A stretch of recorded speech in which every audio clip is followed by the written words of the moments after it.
brought those up. Between now and the final adoption, which is August the 24th, we will come back and talk about the disposition of any of the funds that are over and above the policy of, our unassigned fund balance policy of 33%, and how we, if we choose to apply any of those towards things. And one of the, one item was on our retirement debt. It looks like there's about a little over $90,000. For every $1 million we pay down on that debt, there's a little over 90,000 and some change. Correct. So Savings that goes up over time is if salaries are adjusted up. that's correct. So yeah, those paying in $1 million or whatever the amount may be is going to affect your, of course, you're going to be out that cash for the year to pay down that debt, but then it's going to affect your retirement rate also. Right. So And the cash position that we're in because of the rate environment. So we have received, of course, the certified values and then the new calculations of the tax rate. We'll share our screen here. This updated spreadsheet is, of course, on the budget workshop drive today, unfortunately. But that one is just one that's there. We've had questions, and we can always adjust as more information comes in. Good. The other ones that we'll need to come back to in this department are the MHMR contracts. And of course, those will come in for your review in this next month. The animal birth control clinic. So they increased their ask this year to that $125,000. You had questions about what the city was contributing to ABC. And so what we have found out, they currently and have for some years now, their budget is $166,000. Theirs is a little bit different than ours. So what's happening there is they budget, and then they have an agreement with, of course, with ABC, and they're being billed per instance per surgery and microchip. And so theirs, they've budgeted 166 for a while, but from what I gathered, it's just a flat rate that has been sufficient to cover the amount that's billed to them monthly. So they have not adjusted that for a while, but it's, again, just based on how many instances they are actually billing for. So that's a little different than our arrangement where we're just giving them flat money to do whatever they. To cover the areas outside outside the incorporated cities, yes, sir. So with the 125,000, it's just down at the bottom of perfect. That section there. She says that to reach the areas in need, this would cover over 1,500 animals. They would receive spay, neuter, and microchip, and that the 19,000, the past funding level, is exhausted within 3 months usually. Economic Development Department. The Sports Commission asked for an increase in funding of $30,000, so this would increase to $130,000 from our previous $100,000. You had asked about the city of Waco and what they had funded and what they planned on funding. They have always contributed $75,000, and of course their budget is not adopted yet either, but the plan is that they would continue the $75,000 level of funding into next year. Stay on our timeline. Those letters need to go out from the judge's office today. So I just wanted to just come back here and just make sure that we all knew what those ending numbers look like. Everyone has received a COLA on this list. So the right side is just what our fiscal year 22 elected official salaries look like. Some of the judges are, the COLA doesn't apply to them because those numbers are set a different way. But the ones that are highlighted in yellow, those were the amounts that Anna spoke on and recommended moving those up to a certain level. And then, of course, the COLA is added on top of that. So I just wanted to just make sure that we were all still, agreeable to those amounts, just because those letters do need to go out today. And we hadn't really The looked at. adjustments came in the highlighted yellow. Yes, sir. Please. The agenda was posted on Friday, September 17th, 2021 at 12:05 p.m. Thank you. This time, let's stand briefly for a moment of silence, and then we'll have the pledge of the flags.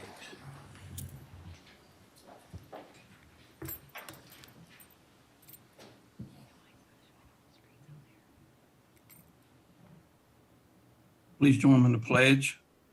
I pledge allegiance to the flag of the United States of America and to the republic for which it stands, one nation, under God, indivisible, with liberty and justice for all. Now the Texas pledge. Honor the Texas flag. I pledge allegiance to thee, Texas, one state, under God, one and indivisible.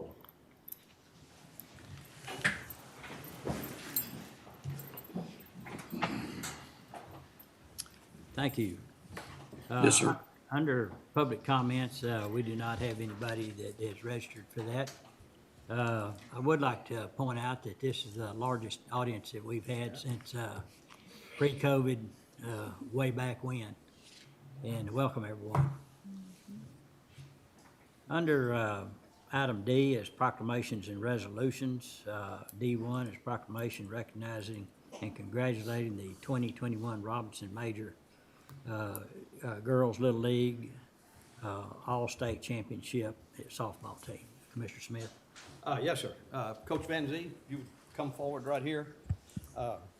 Get the coach to stand here while I read the proclamation, then I'd like to go around and make that presentation to him. This is a proclamation of McLennan County Commissioners Court recognizing and congratulating the 2021 Robinson Major Girls Little League All-Star Championship softball team. Whereas on July the 12th, 2021, the Robinson Major Girls Little League All-Star softball team defeated Weslaco at the Texas West Championship held in Abilene, Texas, thereby winning the Texas West State Championship title. And whereas on July the 29th, 2021, the Robinson Major Girls All-Star team placed second in the Southwestern Regional Championship Tournament in Waco, Texas, and they had 3 impressive victories and 2 losses, which allowed them to advance to the World Series tournament. And whereas on August the 18th, 2021, the Robinson Major Girls All-Star team played in the Little League World Series tournament in Greenville, North Carolina, and ended their outstanding season with a 4th place finish at the tournament. And whereas the Robinson Major Girls All-Star team not only placed in the Little League World Series, but also they were proudly named as the inaugural recipient of the Girls with Game Team Sportsmanship Award.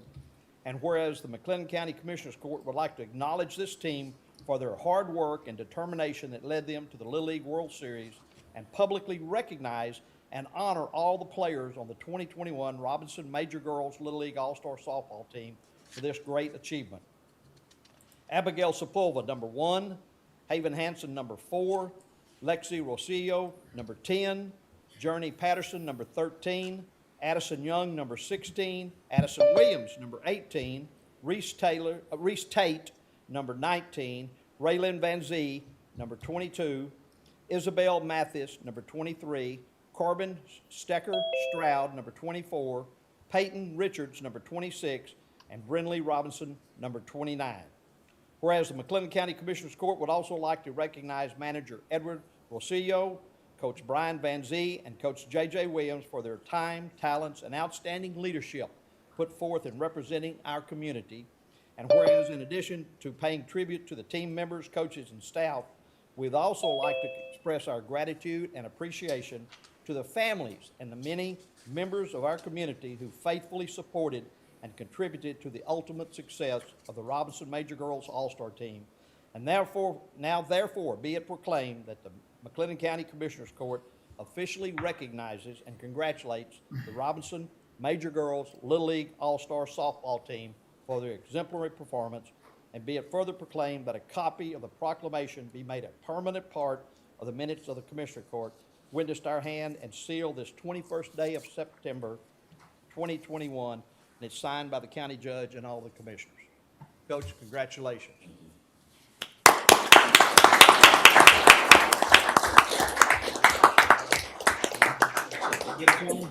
Get us on where everybody, the girls are back home watching this. So or at school, all right? Congratulations. Thank you. Congratulations. Jim, real quickly, turn around. Right here. Yeah.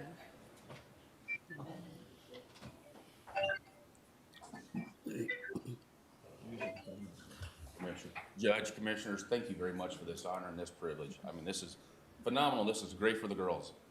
We started the season, the girls had a motto. He said, one team, one dream.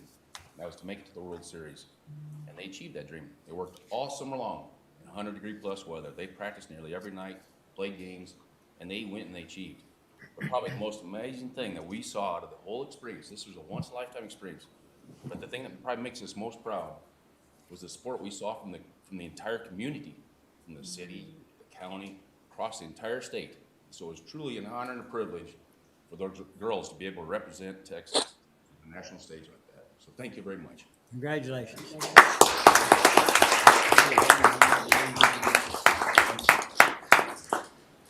All right, we'd like to see you here next year, getting the same honor.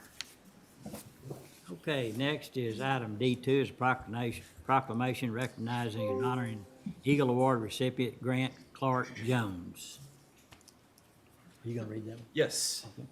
So, my son Grant,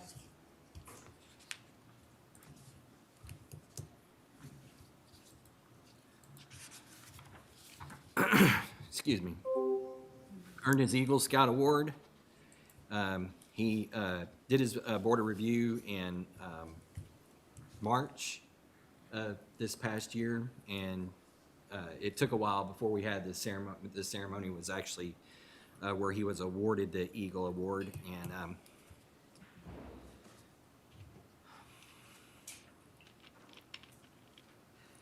he gave me his mentor pin, and I was floored by it. He's a good kid. Yep. But we're here today, McLennan County Commissioner Court, to honor him, and also Carter McNair, who Judge Felton will read the proclamation for, and just after I read Grant's. Whereas McLennan County Commissioners Court, mindful of the importance of positive citizenship, believes in the significance of recognizing those individuals who are positively affect the communities in which they work and live. And whereas the Commissioners Court of McLennan County, Texas wishes to officially recognize Grant Jones for being found worthy of the Eagle Award. In addition to scouting, Grant enjoys hobbies such as golf and skateboarding, and placed second in the 2020 Nautique U.S. National Wake Surfing Champion in the junior men's division. He currently works at Marco's Pizza, attends church at Antioch Community Church, and maintains a National Honor Society with his grade point average. He is the son and the proud parents of County Commissioner Will Jones and Mrs. Merrill Jones, brother and friend to Reed Jones. And whereas Grant Jones earned 27 merit badges, he was the Cub Scout Pack. He was in Cub Scout Pack 308 and earned the Arrow of Light. He served as patrol leader, assistant senior patrol leader, chaplain, and scribe. And whereas Grant Jones completed his Eagle project by planning, fundraising, and assisting in the installation of 2 flagpoles at the Live Oak Classical School football stadium, and prepared landscaping beds for presentation of our colors. And whereas a senior at Live Oak Classical School, Grant plans to attend Baylor University and major in engineering. Grant Jones continues to show leadership and integrity in his endeavors as those that were instilled in him by his love of family, faith, and scouting. This brings great respect and pride to his community and family. And now, therefore, be it proclaimed that the McLennan County Commissioners Court do hereby publicly express their appreciation to Grant Clark Jones for his dedicated service to his community and for the outstanding award of Eagle Scout. And be it further proclaimed that a copy of this proclamation be made a permanent part of the minutes of the Commissioners Court. Witness our hand and seal this, the 21st day of September 2021, Scott M. Felton, County Judge, Jim Smith, Commissioner Precinct 3, Patricia Chisholm Miller, Commissioner Precinct 2, Will Jones, Commissioner Precinct 3, Ben Perry, Commissioner Precinct 4, attested by J.A. Andy Harwell, County Clerk. Okay, thank you. Is there a motion to approve this proclamation? Motion to approve. Second. I have a motion and a second. Any other discussion? No other discussion. All in favor say aye. Aye. Opposed? Pass. Thank you. Under item D3, proclamation recognizing and honoring Eagle Award recipient Carter McNair.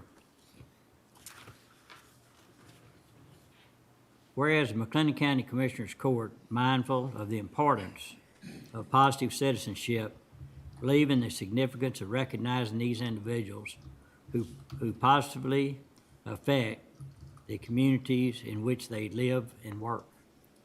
Whereas the Commissioners Court of McLennan County, Texas, wishes to officially recognize Carter McNair for being found worthy of the Eagle Award. In addition to scouting, Carter enjoys hobbies such as playing tennis, being outdoors, singing, and Spanish club. He currently works at Chick-fil-A and attends First Presbyterian Church, where he is a youth deacon. He is the son and proud parent of Rock and Heather McNair, who I know to be very fine people as well. And it's not surprising that they have a son that achieves this award. And he is brother to Holland and Mabry McNair.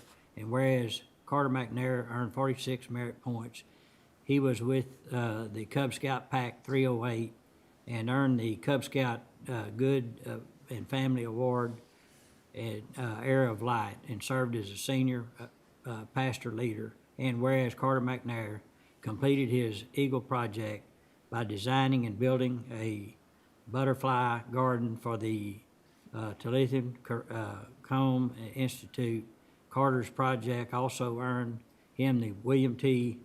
Hornaday Award and Distinguished Service and Conservatorship.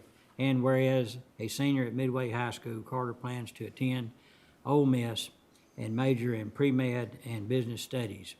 Carter McNair continues to show leadership and integrity in his endeavors as that were instilled in him by his love of his family, faith, and scouting. This brings Grant great respect and pride to his community and family. And now, therefore, be it proclaimed that McLennan County Commissioners Court does hereby publicly express appreciation to Carter McNair for his dedication, service to the community, and for the outstanding award of Eagle Scout. And be it further proclaimed that a copy of this proclamation be made a permanent part of the minutes of the Commissioners Court. Witness our hand and seal this 21st day of September, 2021. Signed, Scott M. Felton, McLennan County Judge. Commissioner Jim Smith, Precinct 1. Commissioner Pat Chisholm Miller, Precinct 2. Commissioner Will Jones, Commissioner Precinct 3. And Ben Perry, Commissioner Precinct 4. And attested by J. Andy Harwell, County Clerk. I'd like to say congratulations, Carter and Grant. And I think this is a fine example of what we should do is encourage and support all of our youth to become leaders in our community. I noticed where Carter was looking at going to Ole Miss, and I'm going to say that's okay as long as he comes back here and goes to work. We're going to grow an economy around here that's going to need talented people like that to have a sense of responsibility for the community. And there's two examples of two young men that will have all of the dreams that they might have be able to come true because of their efforts and their support of their family. So I make a motion that we approve this proclamation for Carter. Second. We have a motion and second. Any other discussion? No other discussion. All in favor say aye. Aye. Oppose? Pass. Judge, real quickly too, I haven't met Carter. but I'm sure he's a fine young man, and by the reading of the proclamation, you know that. But when you meet Grant, who I've had the opportunity to greet, we still have some great young men in our country. Yeah. That have been raised right, their heart and their head's in the right place, and we should be blessed to have these kind of kids in our community. Absolutely. And I think we need to give both of them a hand right now for their work.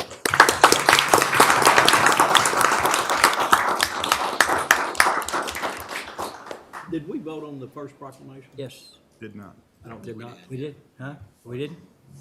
We had a motion and a second? So moved. Second. Sorry about that. Any discussion? No discussion. All in favor say aye. Aye. Opposed? Pass. Okay. Great. Going to item D3, proclamation recognizing, I think that's all the proclamations, yeah. Okay.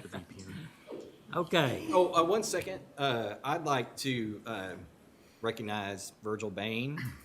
So he is, Virgil, what is your title now with? Committee chairman for the troop. Okay, so he's integral part of both of these boys' journey to the Eagle Scout. They meet with Virgil to sign off on different things and things like that. And so we really appreciate all of his help You bet. and long time dedicated scout at Troop 308. So thanks, Virgil. Thank you, Virgil. Thank you, Judge. Yes, And- Commissioner. Well, I'm gonna try to keep Commissioner Jones out of trouble this evening. And I would like to recognize Grant's mom, Miss Merle Jones, who's here with us this morning.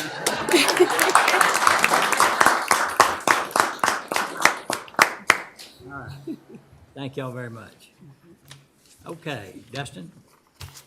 Yes, sir. Judge, I'd like to go to item K. K1's regarding the U.S. Department of Treasury Coronavirus Local Fiscal Recovery Fund American Rescue Plan.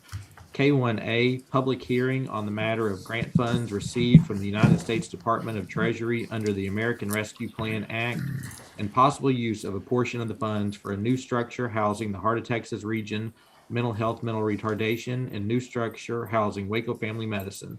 Persons will be allowed to speak for or against proposed use of grant funds for these projects. Judge? Okay, we have some representatives here from MHMR. If you would, someone want to come forward and speak, I'm sure in support of this project, and it's being, and us utilizing the American Rescue Plan Act to make it happen. And Judge, we'll just need to open the public hearing. Okay, excuse me. All right, this time the public hearing is open. All right, go ahead. Daniel, we have Daniel Thompson. Yes, sir. My name is Daniel Thompson. I'm the Executive Director of the Heart of Texas Region Mental Health and Mental Retardation Center. The project that we are proposing is a $9.7 million project. It is to build a 27,500 square foot crisis hub, which would be located in South Waco midway between the two local hospitals. This would be more than triple the size of our current facility, which has had to close multiple times during the last 2 years due to COVID constraints or state restrictions. And so the project would allow us to expand our size, expand our opportunities to serve more people. We would have multiple partners within this facility, including Waco Family Medicine as a substance abuse provider. We would be able to offer primary care, medical clearance, and with this, we believe that we would be able to extend our opportunities to divert people experiencing behavioral health crisis away from emergency departments, which becomes a burden on all of us. Also, we believe that with on-site law enforcement, we'd also be able to help divert away from jail, unnecessary jail detainments. And so, again, we believe this would be a benefit to the entire community. Now, the facility would serve 6 counties, but being located here in McLennan County, obviously, it would be a resource during any pandemic, again, due to its size. we would be able to convert the facility to assist in any type of public health emergency, along with the additional resources that we will have. If you have any questions, certainly we would be open to entertaining questions. Okay, any questions? Thank you. Thank you. Anyone else here to speak during the hearing? Okay, if not, the hearing is closed. And Judge, if we can, if there's anybody from Waco Family Medicine, it can be done at this same time. Okay.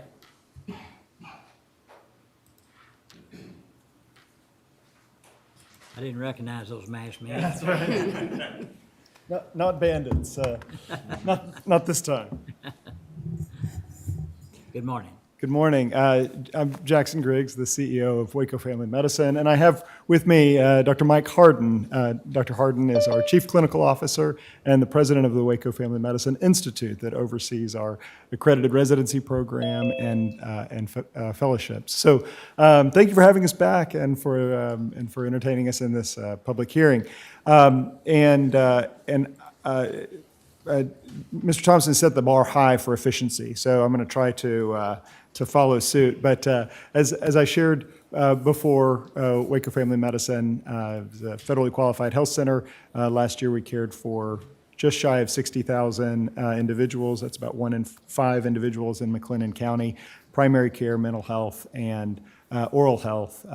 As you know, Texas is the least insured state in the union, and we serve a critical role in providing primary care to those who lack insurance and those with public insurance. Our residency program has graduated more than 80% of the family physicians that now practice in our community, and we've just had our 50th anniversary of the residency program and feel like we are making good on our original pledge to provide the community with high-quality primary care. And in that vein, we are tackling a new project of building for the next 50 years. And I've asked Dr. Harden to come and share some of the details of that project because Dr. Harden has been really the key internal leader for making sure that this train stays on the tracks. It's really started about 9 years ago, and he has been driving it since because he has a vision for sustaining this training program and other health professions training in our community for decades to come. Dr. Harden? Thanks, Dr. Griggs. About 9 years ago, we realized that we were out of space. We did not have enough space for our residency training program, for the patients that we take care of, for all of the unique learners and health professionals we train in our facility, and for the way medicine had changed. When we do primary care, you just don't come to the doctor. We deal with a lot of other issues that are social issues or financial issues or legal issues or psychological issues. And so we needed to change what we were doing. We couldn't expand our current space. We had an independent architectural firm examine what we had. And we could not change our site to be ADA compliant. We were just unable to upgrade it. And then the coronavirus pandemic came, and we realized a lot of limitations in our current site from that. So we sat down and began to design a new facility. We've been in that process for about 4 to 5 years now. The new building will double our clinical space. The total space will be about 143,000 square feet. There'll be specific cost estimates that we provided to the court to explain some of the costs related to pandemic, but some of those are the HVAC system, which is about $6 million, expanded spaces for distancing, and large lobby space, large volume lobby space for about $4 million. We actually have break room space for our employees, which we don't have now. Our employees go out to their cars often to eat during the break in the pandemic, and to increase our mental health services as well. Some additional things that we've added because of the pandemic is some negative pressurized rooms to allow for visits with active respiratory illnesses, new plumbing fixtures, outdoor space, and upgrading our finishes to make it more compliant and easy cleanable. The total project is estimated to be about $5.1 million. We've requested $2.5 million from the county. We are super excited about this project. As Jackson said, we've been working on this for 9 years and are looking forward to partnering with the county as we build this out. And just a point of clarification, I wish that the project was $5.1 million. Oh, It's a $51 $51 million project. $51 million. Okay, thank you. Any questions? Sounds like an exciting project that will really help in a lot of areas. And I know, looking at mental health evaluations and those things will be expanded under this new facility as well, which is a big focus of what we're trying to do, along with MHMR and the rest of the community. And this is going to be there at Colcord and the. Yes, sir. It's going to be area on the at exact same site. Same campus. Mhm. The new building will be constructed in the current parking lot, employee parking lot, allowing continuous service of the current building. And then once the new facility is constructed, we'll be able to demolish the old facility and change that into employee parking. Any other questions or comments? Thank y'all very much. Thank you.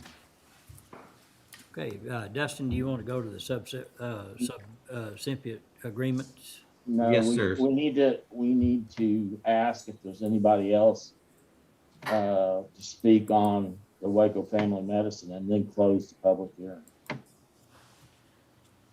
That voice you heard is our conscience. Is there anyone else that wants to speak on Waco Family Medicine? There's not. And as I said, the hearing is closed.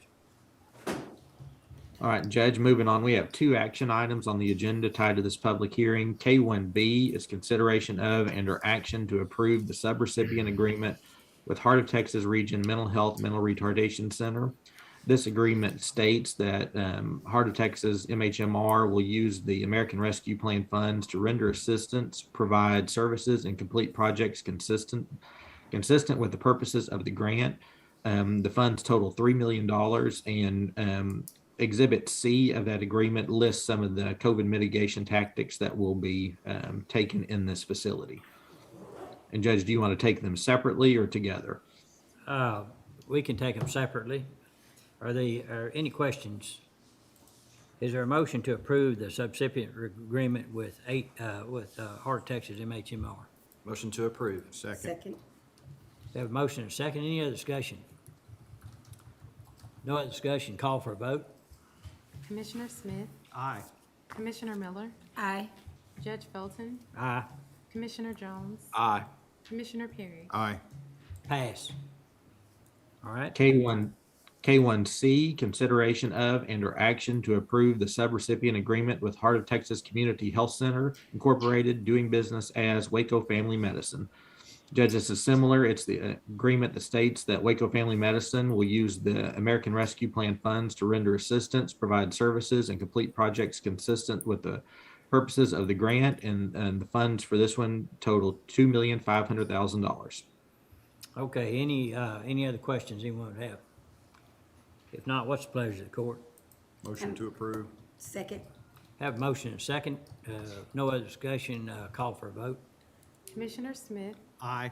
Commissioner Miller, Aye. Judge Felton, Aye. Commissioner Jones, Aye. Commissioner Perry. Aye. Pass.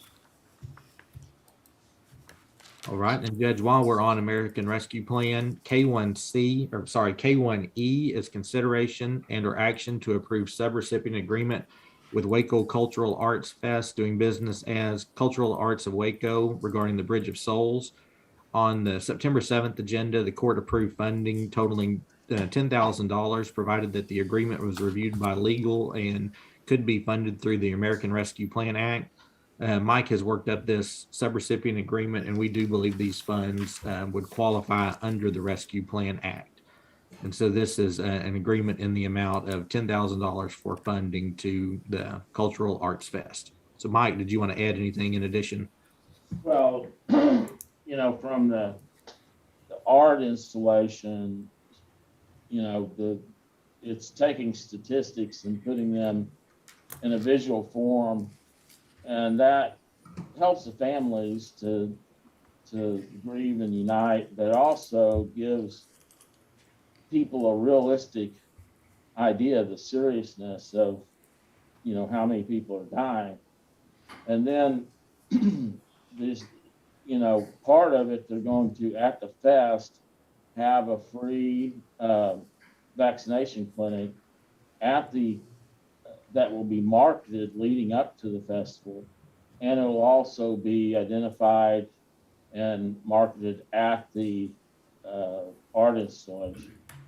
And MHMR is also going to have a mobile or pop-up station there to provide counseling if needed, and more importantly, to get people connected with local mental health facilities and service providers who are dealing with, grief or mental health problems from the pandemic. Thank you. Any questions?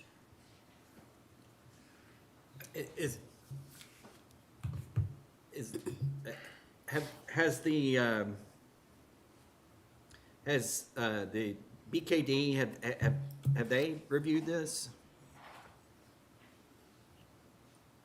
I don't know if BKD is reviewed or not. I don't No, think so. Commissioner, they have not reviewed this request. So who made the determination that the American Rescue Plan dollars can be spent on this? Well, I did. But this agreement can be reviewed by BKD, is that correct? Yeah. Yes, sir. If they disagree, then it's not going to qualify. I understand there was some urgency on this because of the October, I guess, deadline. Right. Deadline for it, and I understand that, but I would certainly hope going forward that we take advantage of the third-party vendor that we're going to use to vet all of the applications. I don't necessarily know that an art festival is what the American Rescue Plan was meant for. I think what American Rescue Plan was meant for are these two wonderful projects that we just approved. And to have an art festival just to make us feel better, and then not, there doesn't seem to be any type of recognition of first responders or doctors or things like that that have been affected by this, and people that have lost their jobs. And I would hope that we would really think hard about whether or not we want to fund this with the American Rescue Plan. I'd just like to interject. I think in speaking with Fiona Bond, there's a lot of costs associated with the materials that will do the banners that are going to honor the people, the family members that we have lost to COVID, since the beginning of the pandemic. It is my understanding that they are going to pay respect and tribute to the doctors and nurses who've been on the front line since the beginning, and to the first responders who are still placing their lives in danger, because those are the ones that are going out to the homes when they get called. So it is my understanding that there is a space during this period of time to honor them over the course of this October moment. It's not just the festival, but it's also the display that they're going to have around town, kind of the educational piece, so that we don't forget the names of the people that families are still grieving over. And also, and I don't know if the judge or if Mike mentioned, but it is an opportunity to expand vaccinations during this time. The people that are going to come down and view the display, they are going to have vaccines available. And I could see that as being a really useful way of bringing attention to the fact that we need to get our vaccination rates up, and also being a justifiable way to spend the ARPA money. So I just wanted to interject. I don't want us to think that we're just going to have a party down there on the Brazos. But because it's a solemn moment, it's a tribute, it's a memorial, but we are coming out as a community safely. And it brings home, you can have all the statistics you want, but until there's something that you can actually see, and you see it stretched across and it's a big deal, it brings home the seriousness of the pandemic. And then you've got advertising down there that says if you need a vaccine, go on up to the festival, there's free vaccines. You may pull in a lot of people that maybe weren't thinking about it, but then, when they visualized how many people are dying, thought maybe that's something that I need to do. I think since the last meeting, Commissioners Court approved funding if it qualified under the American Rescue Plan Act. The subrecipient agreement was drawn up in a way and to require the entity to meet certain standards to make sure that it qualified. I think as a last step, no disrespect to you, Mike, but just to double check so that there is a lot of discussion about it, that we have BKD review, make the final review before we draw down those funds. Can I make one? So would we approve it subject to BKD approval? Yeah, that's what I'm saying, I think. That's what I meant to say. Yes, Francis? And I guess for Mike, making sure that this fits into one of those very specific categories of eligibility, because there's a list, and I don't know if that, have you seen where you feel that it fits into one of those categories? Yeah, I mean, marketing, anything that's meant to fight or combat the pandemic and to improve the vaccination rate, et cetera, is gonna fit. So what this is, I'd say if it was just art installation, I'd have a lot more problem, but with it being the art installation plus marketing free vaccinations and when they market the fest, and having signage that says, that you can go to the festival and get free vaccination, plus also having, signage down there that they can go see the MHMR to get, you've got grieving families there to get grief counseling or to get set up for a connection with, other mental health resources. I think that changes it to something that would qualify. I just think that to back up what Commissioner Jones was saying, I think some on the court had more of tangible infrastructure projects that will have a long and lasting effect that will be here for quite some time. So it is difficult trying to make these decisions on a month-long event or a building or a program that's going to last the next 50 years.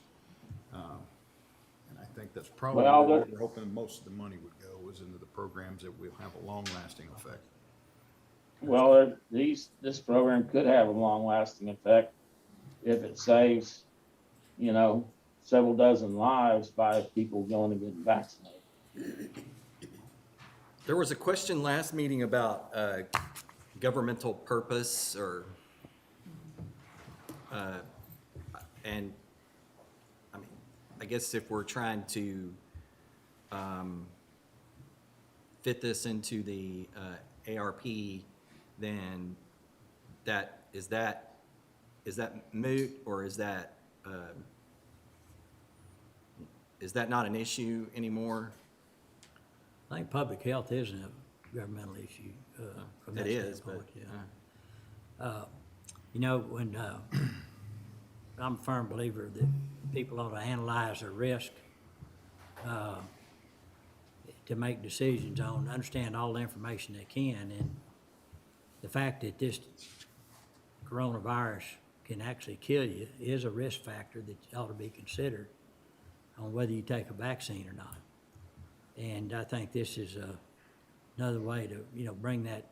It's kind of a stark reality, that especially those people that are, are more subject to having bad complications because of their age or their conditions or other things that happen. So, I can see how it could, definitely help towards promoting people to get vaccinated and take measures, to protect themselves and others. But like I said, with all due respect to Mike, I have no problem with referring this to BKD for final review. So Francis is comfortable that it fits, and in the unlikely chance that we get audited on small amounts of money, that we would have all the documentation to support our final decision. Here's my question, Judge. The vote was, or the motion and the vote was pending ARPA approval, right? Or it was approved pending the fact it fit within the ARPA funding. Yes. So if it's determined by independent sources, being Mike and BKD and Francis, that it does, then do we even have to have another vote? It's already been approved pending that, and if it's. Honestly, if I thought. they say yes. I thought the vote, I thought the, on last meeting was that whether or not it fit any type of governmental, purpose, and if it was ARP eligible, then we would put it in ARP. Dustin, can you go back and pick that up? Judge, the way I remember it was that I believe Commissioner Miller's motion was if it could be used through the American Rescue Plan, Funded. that we would move forward. And then I think to Commissioner Smith's question, the only difference is that now we actually have a subrecipient agreement that's been worked out with Creative Waco that outlines the terms and what they're eligible to spend those funds on. So Commissioner Smith, I think that's just the next step, is to actually approve that agreement. Okay, thank you. Okay, any other thoughts? Is there a motion to approve going forward? So move. Is there a second? I'll second. Any other discussion? That's pending the review from BKD. Pending review from BKD, and then That's what I would suggest. I mean, that would be, my second would be based That was the on, understanding. yeah, okay. Right. Okay, I would hope that's all the dollars that we spend, we get BKD's approval. absolutely. Yeah, yeah, okay. And land. But- Yeah, but that's I what do- that's what we hired them for, so. Yeah, but I do want to say this, though, in regards to legal counsel, because we have relied on Mike's opinions and recommendations since the beginning of the pandemic in clarifying for us the federal guidelines and laws throughout all of the different initiatives and programs that they have handed down to local governments, cities, and counties. And so I don't want to put myself in a position that I'm going to question legal based on a consultant. I do know we have hired them for their advice, but for me, the final determination on the direction I'm going to go is always going to be based on what legal counsel says, because it's Mike's job to make sure that we legally stay in compliance, and that would include the consultant is ARPA for- funds. The consultant is for recourse purposes. If we Right. If we get Okay, audited. and that's where we have to Yeah. have that person in play. I mean, Mike probably doesn't want to. No, I Step agree. into that role. No, I agree. I just don't want us to make the consultant think that they in any way have some type of oversight or they supersede whatever legal counsel would tell us. I would take in all of their advice, like you said, that's why we're hiring them. But I do understand exactly the place that legal has in this process. Yes. And then ultimately, of course, our office will, determine where that fits and that, where that's charged, or we wouldn't release the expenditure unless, we can determine and feel confident that that is eligible and it does meet one of the listed criteria. So that's what needs to be solidified to me in my head.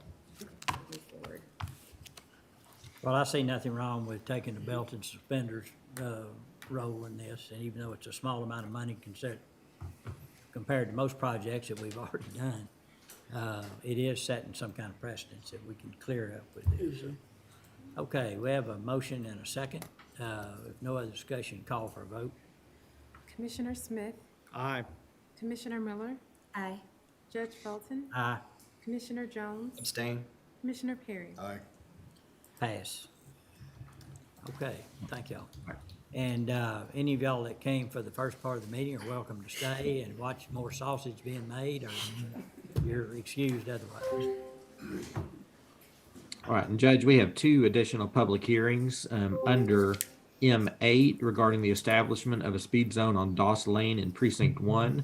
This will be to hold a public hearing for the purpose of hearing from interested members of the public in connection with the establishment of a 35-mile-per-hour speed zone on Doss Lane from Eddie Gatesville Parkway, FM 107, to Tower Drive in Precinct 1. M8A is that public hearing on the establishment of the speed zone. Okay, under M8, we now open hearing on establishing a speed zone on Doss Lane in Precinct 1. Is there anyone here to speak to that?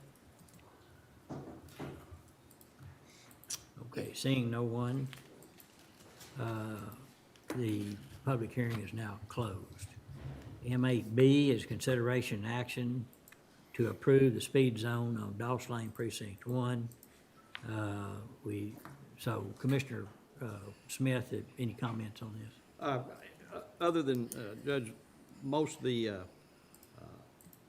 intersecting or close by roads in that area already have some speed limits established, and this one didn't, and so this is actually just bringing us more in line with what's around there right now. Okay. And helping with speed control. All right. Okay, no other questions. Is there a motion to approve the establishment of speed zone on Doss Lane from Eddie Gatesville Parkway, Farm Road 107 to Tower Drive in Precinct 1? So moved. Second. Motion made and second. Any other discussion? No other discussion. All in favor say aye. Aye. Oppose? Pass. M9 is regarding the establishment of a vehicular width limit on Old Railroad Road in Precinct 3. This is to hold a public hearing for the purpose of hearing from interested members of the public in connection with the establishment of an 8-foot maximum vehicular width limit on Old Railroad Road from FM 2114 to FM 1858 in Precinct 3. And Judge, M9A is the public hearing on the establishment of the vehicular width limit. Okay, the public hearing is now open. Anyone here to speak to that? Seeing none, the hearing is now closed. Under M9, consideration or action to approve vehicular width limit on Old Railroad Road in Precinct 3. Nothing like getting a bridge, truck stuck on a bridge Yeah, to make your morning. Been there and done that. Wait. Or a bridge catch on fire. yeah. We're on a roll. So, I'm So- trying to pry a motion out of that. Okay, so motion to approve the, I could sit here and make jokes all day about it. Okay. Second. So we have a motion and a second. Yes. Okay. Any other discussion? No other discussion. All in favor say aye. Aye. Aye. Oppose? Pass. And Judge, while Mike's available, I'd like to go to item K2B, authorization of mutual termination agreement for interlocal cooperation agreement with City of Waco. It's for the ERA1 program administration. This is the termination agreement we had mentioned prior. Our agreement with Waco will terminate at midnight on September 30th, 2021, subject to the following wind-up provisions. Starting on October 1st, the city will refer persons seeking program assistance to EOAC, and the city will not accept any new applications after September 30th. City does have 300+ pending applications. They're going to continue to work on those.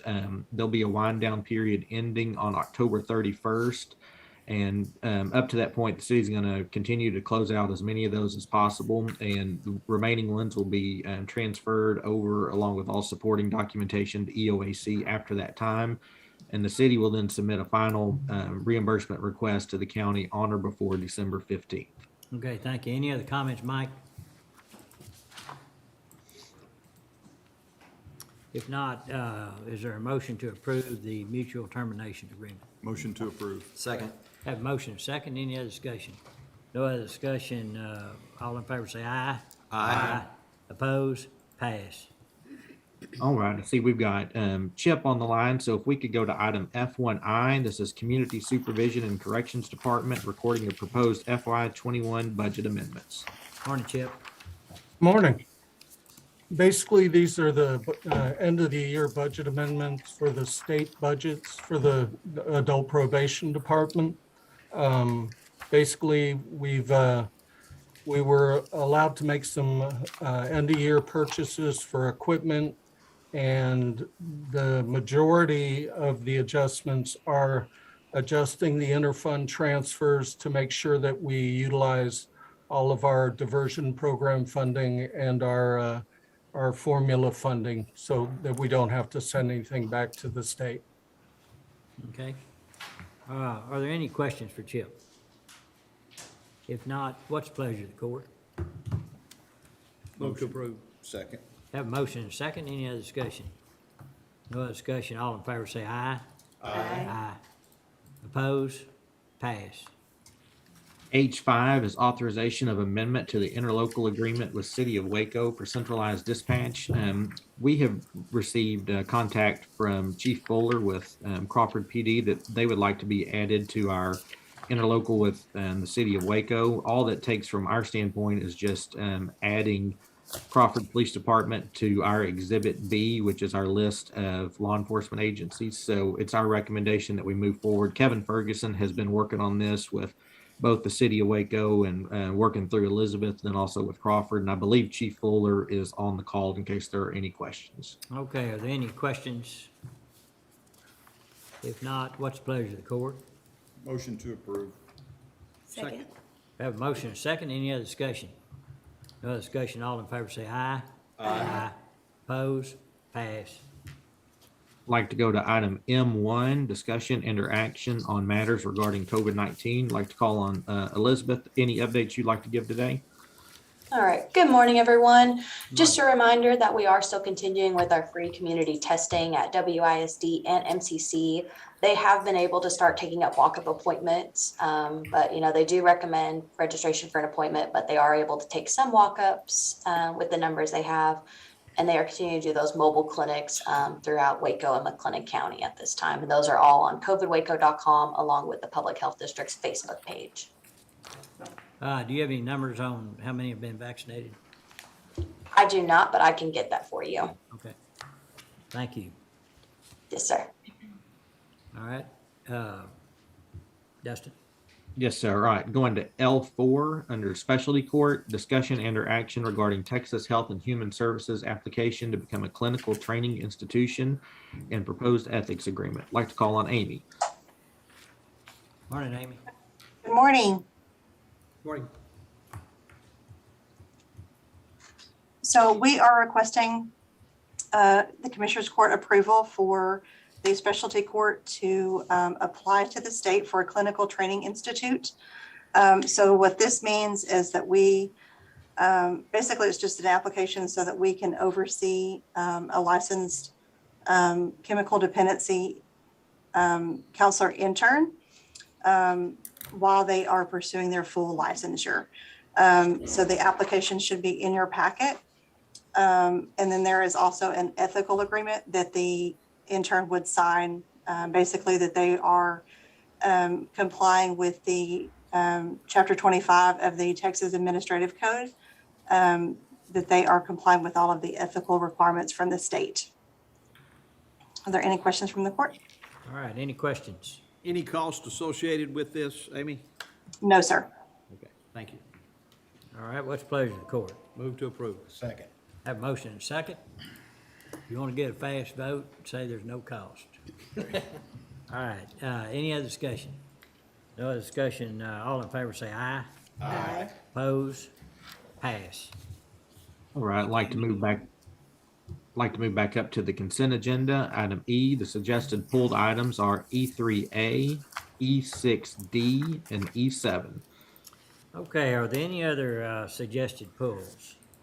If not, is there a motion to approve the consent agenda with the exception of those pulls previously mentioned? Motion to approve. Second. Have a motion and second, any other discussion? No other discussion, all in favor say aye. Aye. Opposed? Pass. Under item E3, Human Resources, E3A is Road and Bridge Precinct 2. Anna? Good morning, everyone. Morning. I have a request here for Road and Bridge Precinct 2.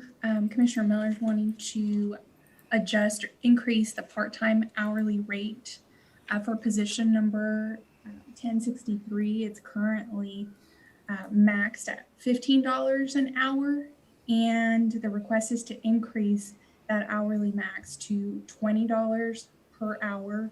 And this is to account for the position currently in that part-time slot. They actually have a CDL license and they are currently operating CDL required machines and vehicles. And so we just want the hourly rate to reflect that skill that's currently being used. I can take any questions if the court has it. Okay, are there any questions? And I would say if you need to mention individuals, we'd need to go into executive session, but if you talk about the position in general, then it wouldn't be necessary. Yeah, I think it's very reasonable. 15 is the part-time pay, but if they have a CDL, I agree. Okay, what's the pleasure of the court? I move to approve E3A. Second. All right, there's a motion and a second. Any other discussion? No other discussion. All in favor say aye. Aye. Opposed? Pass. Thank you. E6D is County Auditor recording a monthly financial report, October 2020 through July 2021. Francis? Yes, sir. And I have a short presentation to do. Are y'all okay with that now? Yes. Okay. I'm gonna share my screen. You have the monthly report through July 31st in your packet. And then I'm just gonna highlight some stuff for the year as of today. I'm gonna share my screen.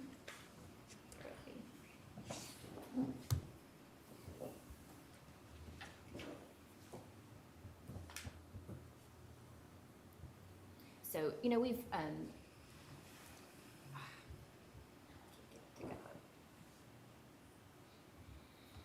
we've covered extensively over the summer where we planned on ending, of course, this fiscal year, and using that information to plan for the budget for next year. But just to give you, just a little update there, we are nearing, of course, the end of the year, just a couple weeks left, or actually just a week left now. So just to give you an update there. So this is just looking at general fund. This is information, we constantly revise and look at through the year. The left-hand column there being the original budget that was adopted for fiscal year 21, summer before last. And then moving over to the right side, looking at where we anticipate on ending. That number, the ending fund balance of 63.1 million, that number, when we were looking at that number at budget time, it was, I think, about 1.4 million less than that. But that is because of sales tax. Sales tax keeps increasing these last couple of months. So we've incorporated those numbers in there. Also, re-estimated where we're going to come in under budget and over budget for revenues. So that's where we're sitting. So everything is looking good compared to where we thought we would have been at the end of budget. Just to come back to debt service fund and permanent improvement fund, again, looking at original numbers versus where we anticipate ending. These are both right on track where we think they should be. And again, the ending fund balance are numbers that we looked at through the summer and used to see what the fund balance would be moving into next year. So you'll see there, debt service ending a fund balance of 1.8 million. And then going down to the bottom right, ending fund balance for permanent improvement fund of 3.2 million. A few things to highlight for general fund revenues, comparing estimated and actual to the actual budget. So tax revenues, and that's including both ad valorem taxes and sales tax, as well as some other smaller taxes that we collect.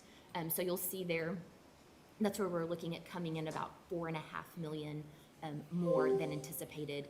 And again, like we said, through the summer, sales tax, it's all centered there around the increase in sales tax. Their fines and fees, right on track. The other revenues includes the revenue from housing inmates at the Jack Harlow Detention Center. So in the 2021 budget, we used estimates that the sheriff's office had put together as far as how many inmates would be housed and based on a daily rate. So that increase is primarily due to that increase. And we have accounted for that increase, of course, in next year's budget. So looking forward. Did you have a question, Commissioner? So the tax revenues, that's all ad valorem, is that? It's ad correct? valorem and sales tax. Sales, yeah. And sales tax? Yes, sir. Okay, And sales tax is ad valorem, we're right on there. Collection on Okay. sales tax, ad valorem is pretty consistent in our county, but the sales tax is the one that okay. really jumped So out. that's the reason for the increase in that amount? Yes, sir. And all indications, and Yeah. it's gonna get even better. Well, you know, the think about longer it like COVID. this, is that, and especially too, if you do have a certain level of inflation that's over your, over 1.5 or whatever, you know, you get up around 3, that inflation, we get a cut, that's taxed. Yeah, I mean, is that, yes, it is. I'm just asking you, I mean, Yeah. is that, so, I mean, that's a. Now, you're talking about inflation regarding property values or No, appreciation or? I'm talking about sales, goods, Sales goods, tax, yeah. goods sold, Yeah, that's true. And, because it's a percentage of the price. you know, an exaggerated example is lumber. Yeah, of course, right. Uh, You get a- and it's come down quite a bit, but, all commodities and, oil and gas are higher. Anything that's made out of oil products, shingles, those kind of things are gonna continue to go up. And so the tax is based on the final value of that. You're right. Look at that. And so then there's just, you know, line. yeah, and that's, you know, you can see there, the percentages at the bottom show the percentage increase over the prior year. So 15%, you know, of course, definitely being higher than we ever have been there. And you'll see that, you know, 10 years ago, you know, right under 13 million in sales tax revenue, and now it's getting close to 23 million, so. Then looking at expenditures and still just focusing on general fund. These are just some updated under budget amounts that we are estimating to come under budget for just broad areas. So personnel, looking to come about 2.8 million under budget. Indigent healthcare, 1.5 million. Indigent defense, 750,000, and the same for supplies and equipment. So Okay, so, personnel came in under because we didn't fill all the positions would be one reason, right? correct. And then as soon as you know there's a vacancy, you know, we can't go back and spend that, so it's just unspent budget every pay period Right. that rolls on. And then, of course, all the benefits and taxes associated with that amount. So then it's just, you know, vacancy just creates Right. that under budget amount there. And then indigent healthcare and indigent defense is all subject to lower activity in those areas due to COVID. Yeah, the indigent healthcare, you know, is one we talked about a lot this summer, and that one's been consistent. We budgeted 2.5 million for next year. So, and then indigent defense is one that's just been way out of the ordinary the last 2 years. So, we expect that one to be back up where it was before this next year. Okay, thank you. Changing gears, going to looking at the permanent improvement funds that are associated with our 3 bonds. This does not, of course, and I know that's very small, and I apologize. This does not include the new bond issue that we just issued. But this just kind of walks forward bond proceeds, interest to date, the project work that's been completed, and then what we have pending. So pending, there are some ADA projects, road projects, the larger road projects, various facility improvements, and then the tower project. And then you'll see, if you can see that at the very bottom, that leaves about 1.1 million. And so, you know, discussions have been had, and I know there's things in the works for roof projects that need to be done, and then, of course, further ADA projects that will be talked about. So that money is there for those purposes, or for whatever purpose you may decide to use that for. And some of it could be eaten up by increasing costs since we first started, Definitely. material costs, those things going up. And so we keep up, the budget based on, if there's change orders to projects, increased costs along the way, you'll approve all those, and then we will update those numbers. But right now, as the budget stands, that's where we would end up. And one other thing that's kind of a little broader than just this one report is that since we had our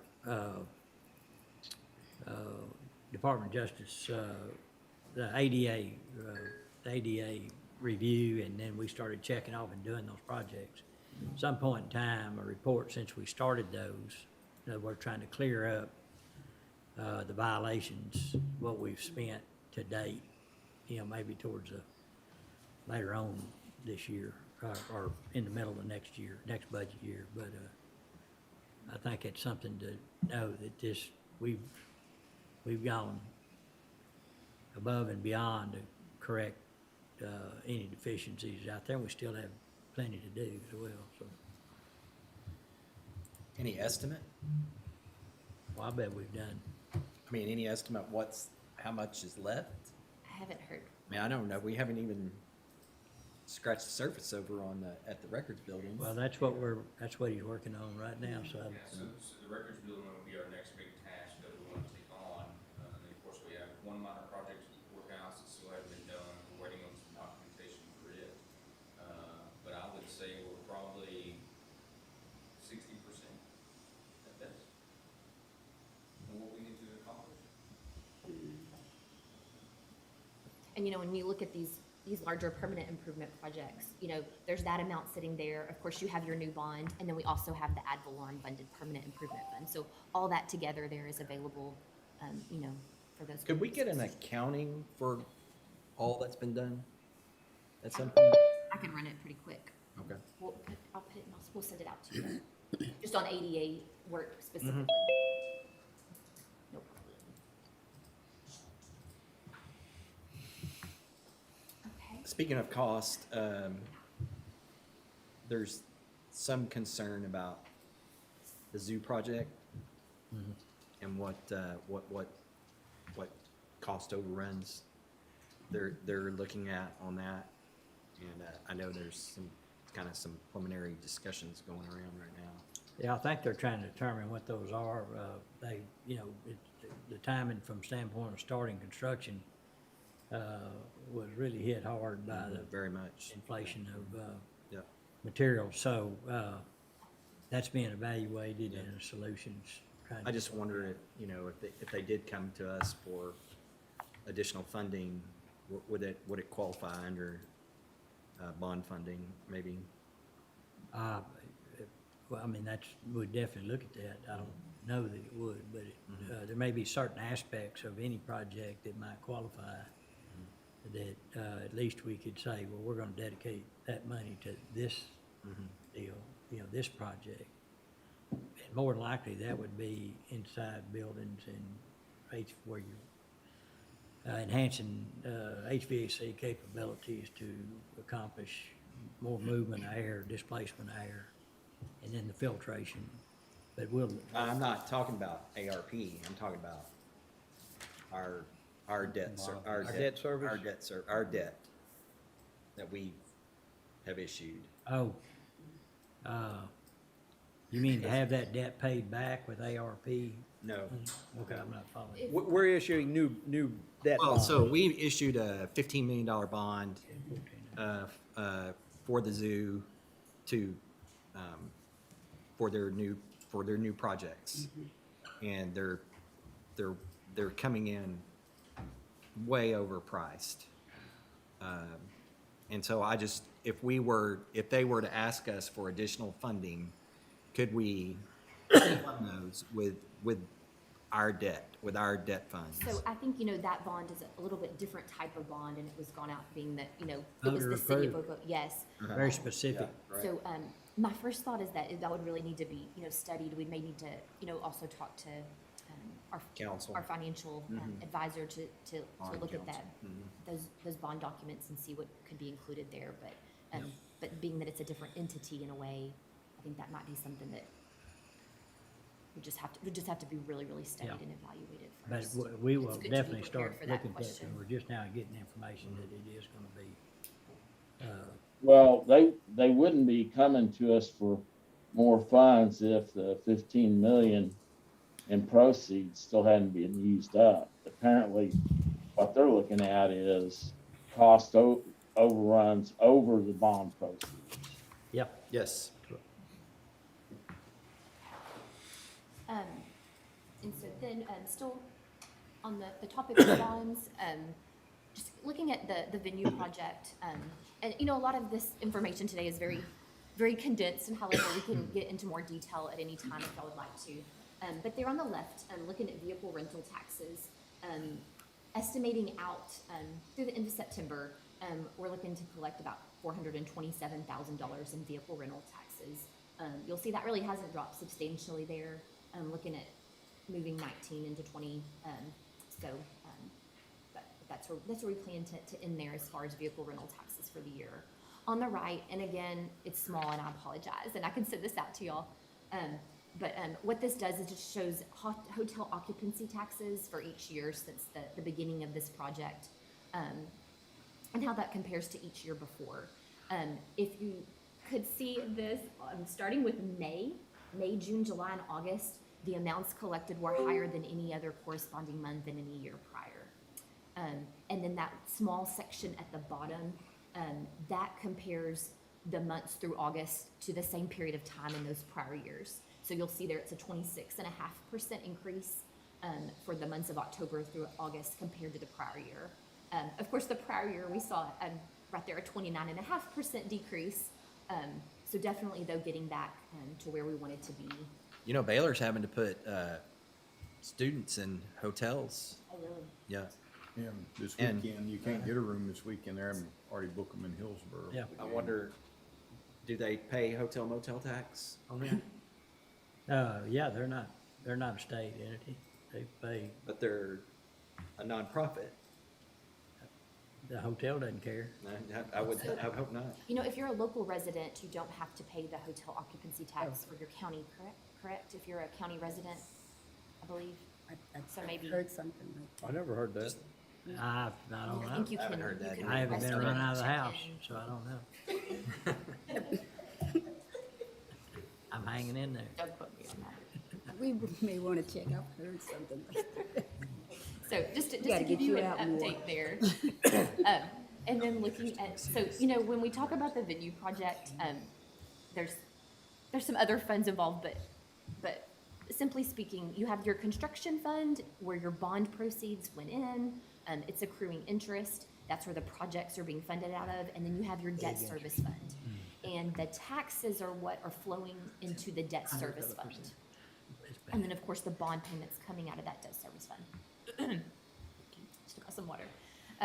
And so there you'll see, on the construction side of things, our current fund balance is about 1.7 million. Of course, we have remaining costs to go with John Irwin and the cost related to the Expo Center. But then, February 2022 is when, per our agreements with City of Waco and Waco ISD, when our next payments would be due to them if there was excess funding. Of course, that was all stipulated in that agreement. Right. Then on the bottom section, the debt service fund, sitting on a current fund balance of about $2.5 million. In that fund, if you took the debt service for a year and you divided it up between the 12 months of the year, you should have, up to that point in time, that amount of debt service sitting there that we've put away each month. So that $625,000 is the debt service that we should be sitting on since the last debt service payments were made. And then that leaves a balance of 1.9 million, which can be, sit there as a reserve, Also, as Samco, our financial consultant, has let us know that, then we can move that amount over into the construction fund. Definitely has to be an action of the court, but it's something that as time goes on, we can move those funds up into construction for projects. Right. And so, I think looking at, if you took the debt service broken out into 12 months for a year, the last 2 months, what we've collected in taxes has exceeded our debt service, monthly debt service, that month's portion of debt service. So I think that's a good sign. That's good. That's good. And So our debt coverage ratio's more than one. yes. Yeah. And so, of course, we're making up for some months there in the last year and a half that we definitely were not collecting what we had planned on. Right. So that's just helping it get back into check. quickly. I've got a bad habit of looking at the glasses half full. But if you drive down University Parks Drive and look down University Parks Drive and across the river and see all the new hotels that will start opening in this next fiscal year. And all indications are that actually room rates appear to be up from during COVID times, because supply and demand, they lowered that, tried to get more people there. And now they're filling up. The occupancy rate's high. We ought to have a little comfort in feeling that our revenues coming in from hotel tax and even car rental is activity, salespeople are back out again. That number, ought to be considerably higher than this past year, past 12 months. Just trying to think of the logic side, but Wonder how many people rent a car in Dallas and then drive here. and stay the night. Nothing we can really do about that. Yeah. Well, just think of how it's gonna go up in 2025, because up till then, people just drive up from Austin. Now they're adding Brigham Young and all those other places. They're gonna fly in and rent vehicles and stay Yeah. the night and everything like that. And Thank you, Texas. Yeah. it appears that the Big 12 shakeup is not gonna hurt our economy. That's hurting Baylor's, but, because of their contracts, but our economy, should be fine, because we don't have full capacity. It's not 100,000 seat stadium anyway. And there's gonna be a lot of, Houston's gonna be a big, Houston, Cincinnati, Yeah, all those so- people coming in that Yeah. a lot farther away. right. And then, just to finish up, these are very different types of funds, but I just wanted to touch on these, what we call our proprietary funds, and they are our self-insured, health, vision, and dental plans. You can see there, if you walk the fund balance forward, 19, 20, 21, fund balance is very healthy, it looks good. You've also heard several times, of course, recently from Randy McGraw with HUB, and I know he's, happy, I think, with where it is as well. But I just wanted to show you where we are at this point in time. So you'll see there, and this, of course, is just as of this moment in time. But fund balance increasing slightly there in the health fund as of when we get to September 30th. Dental dropped a little, but that's just understandable in these types of funds, I would think. So just wanted to give you an update there. And then I just wanted to just try to show this a different way. We don't really ever look at it, but if you took the ending fund balance for each of those funds and looked at it as a percentage of your expenses for that year, I don't know, I just thought maybe it was an interesting way to look at it. So you'll see there the health fund, the orange or yellow being 2021, we're up to almost 70% of our claims and administrative cost for that current year. And so, those claims expenses are a roller coaster, and, it's hard. But I think it's just interesting to see how those compare to our actual expenditures. And then you'll see dental and vision there as well. Leave it to a CPA to make something interesting out of numbers. Well, And colorful. Well, you know, we just look at the fund balance a lot and get like a, hey, it's I'm good to not gonna go. toot my own horn here, but if you notice that health fund, the trajectory that it's on, that's pretty healthy trajectory. Extremely. So, and we have not increased the price to the employees in 4, I believe, 6, 5, 4, 3. Give me a number. something, two at least, I know. So, it's been at least 4. So you tell me any other health plan in this city right now that has not increased their prices? And so, And, you know, and the health fund is the one that's more, you know, unpredictable. Of course, we have, you know, insurance on our insurance stop loss and things like that, but that's one that's more unpredictable. Vision and dental, you know, they may be a little bit lower, especially dental, but those are just things that you can predict the claims a little more, I would say, going year to year. You're not gonna have. and also going self-insured on the dental and vision fund, I think was a really good decision, just because it allows us to kind of control our cost. That's You all. did? Okay, Good report. thank you. We need a motion to approve that report for recording purposes. So moved. Second. A motion and a second. Any other discussion? No other discussion. All in favor say aye. Aye. Opposed? Passed. Going to the last item under E7 of the pulled items of the consent agenda is the burn ban. Dustin? Yes, sir. So it's burn ban approval, extension, or termination. And as of as of September the 12th, drought index numbers were a high of 608, average of 543, and a low of 477. And we usually issue a burn ban when the drought index numbers are at 575, and emergency management is recommending to issue a burn ban.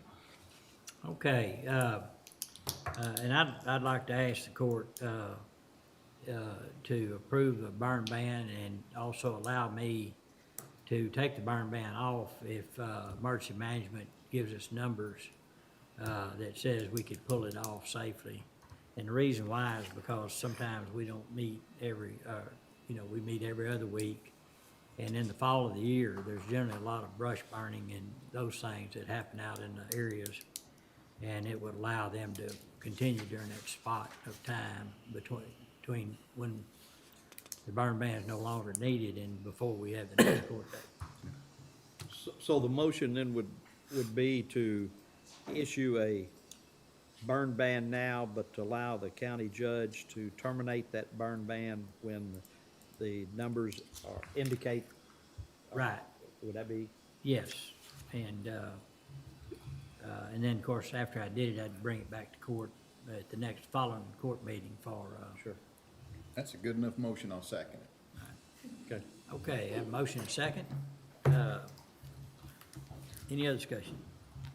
No other discussion, call for a vote. All in favor say aye. Aye. Opposed? Passed. I'd like to go to item M4, Greater Waco Chamber of Commerce Monthly Economic Development Report for August 2021. I'd like to call on Chris Collins. Hey, good morning, everybody. Thanks Morning. for having us here today. I have before you, and I'm gonna share my screen, hopefully in just a second.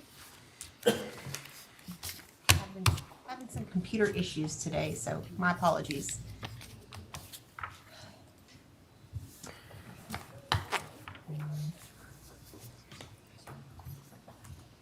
We're going to talk about our August activity report with y'all. Overall, activity remains very strong for our community, and we continue to have a lot of new business developments activity within the area as well. Let's see. Let me get back into this.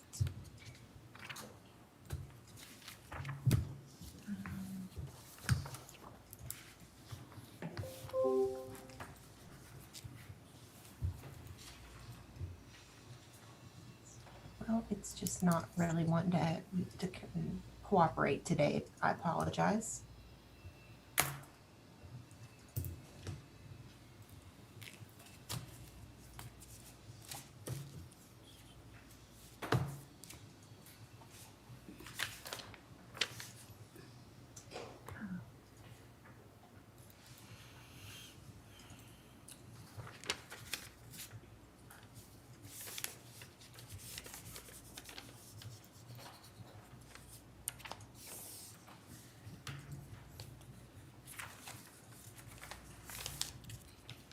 Give me 1 second. My apologies here.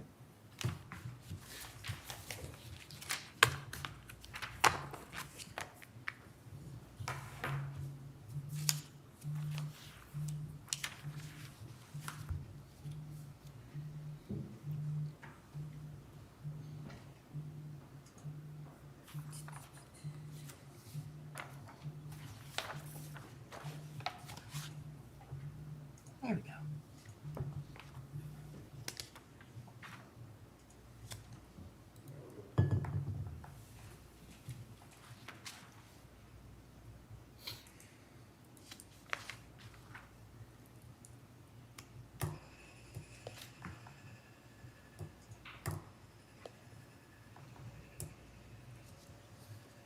Can y'all see my screen? Yes, we can. Okay, great. Sorry about that. Right. I want to give you our economic development report for August activities. When you look at the level of activity that we've seen year to date in comparison to where we were in 2020, we're up considerably in the number of attraction inquiries. We've had 20 more this year than we saw the same time last year. The number of proposals that we've submitted is up as well. And just to be clear, we had a very strong 2020 despite all of the things that were happening related to COVID. Our on-site attraction visits up considerably this year as well. And we were last year doing a lot of virtual visits. We continue to do those, but are hosting more and more companies in face-to-face visits. Our business retention visits up very strong in the month of August, 16 visits for the month. We're over half of our goal for the year related to that. Our business assistance requests continue to be strong, and they are definitely in a different level of activity than what we were seeing last year. Our business development events, we're continuing to.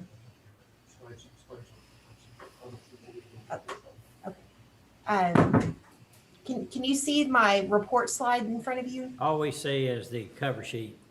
Okay, my apologies. If she wants to email it to me. If you want to email that to Francis, we can, oh, there it is. Okay. I think we have it. Okay. And, Can you see it now? yes, Okay. My apologies. Thank you. Business development events, we are getting out of the market. We had 4 events in the month of August. So now we've matched where we were in our year 2020 numbers. We're out of the office in September and through the balance of the year. And it seems like every organization in the world is trying to backfill all of the things that they weren't able to do in 2020 in the fall of 2021. So a lot of activity happening for us right now. Overall, we have a very strong pipeline of activity. When you look at the actual marketing report that you receive in your monthly packet, you'll notice that we have added some new projects into the pipeline. We've announced some projects this year, and I wanted to give you an idea of where we were in the state of the economy right now. So this is the economic index report that we do with in partnership with First National Bank of Central Texas and the Waco Trib. But our index for the month of July of 2021 hit an all-time high. And we've been on an upward trajectory for several months now.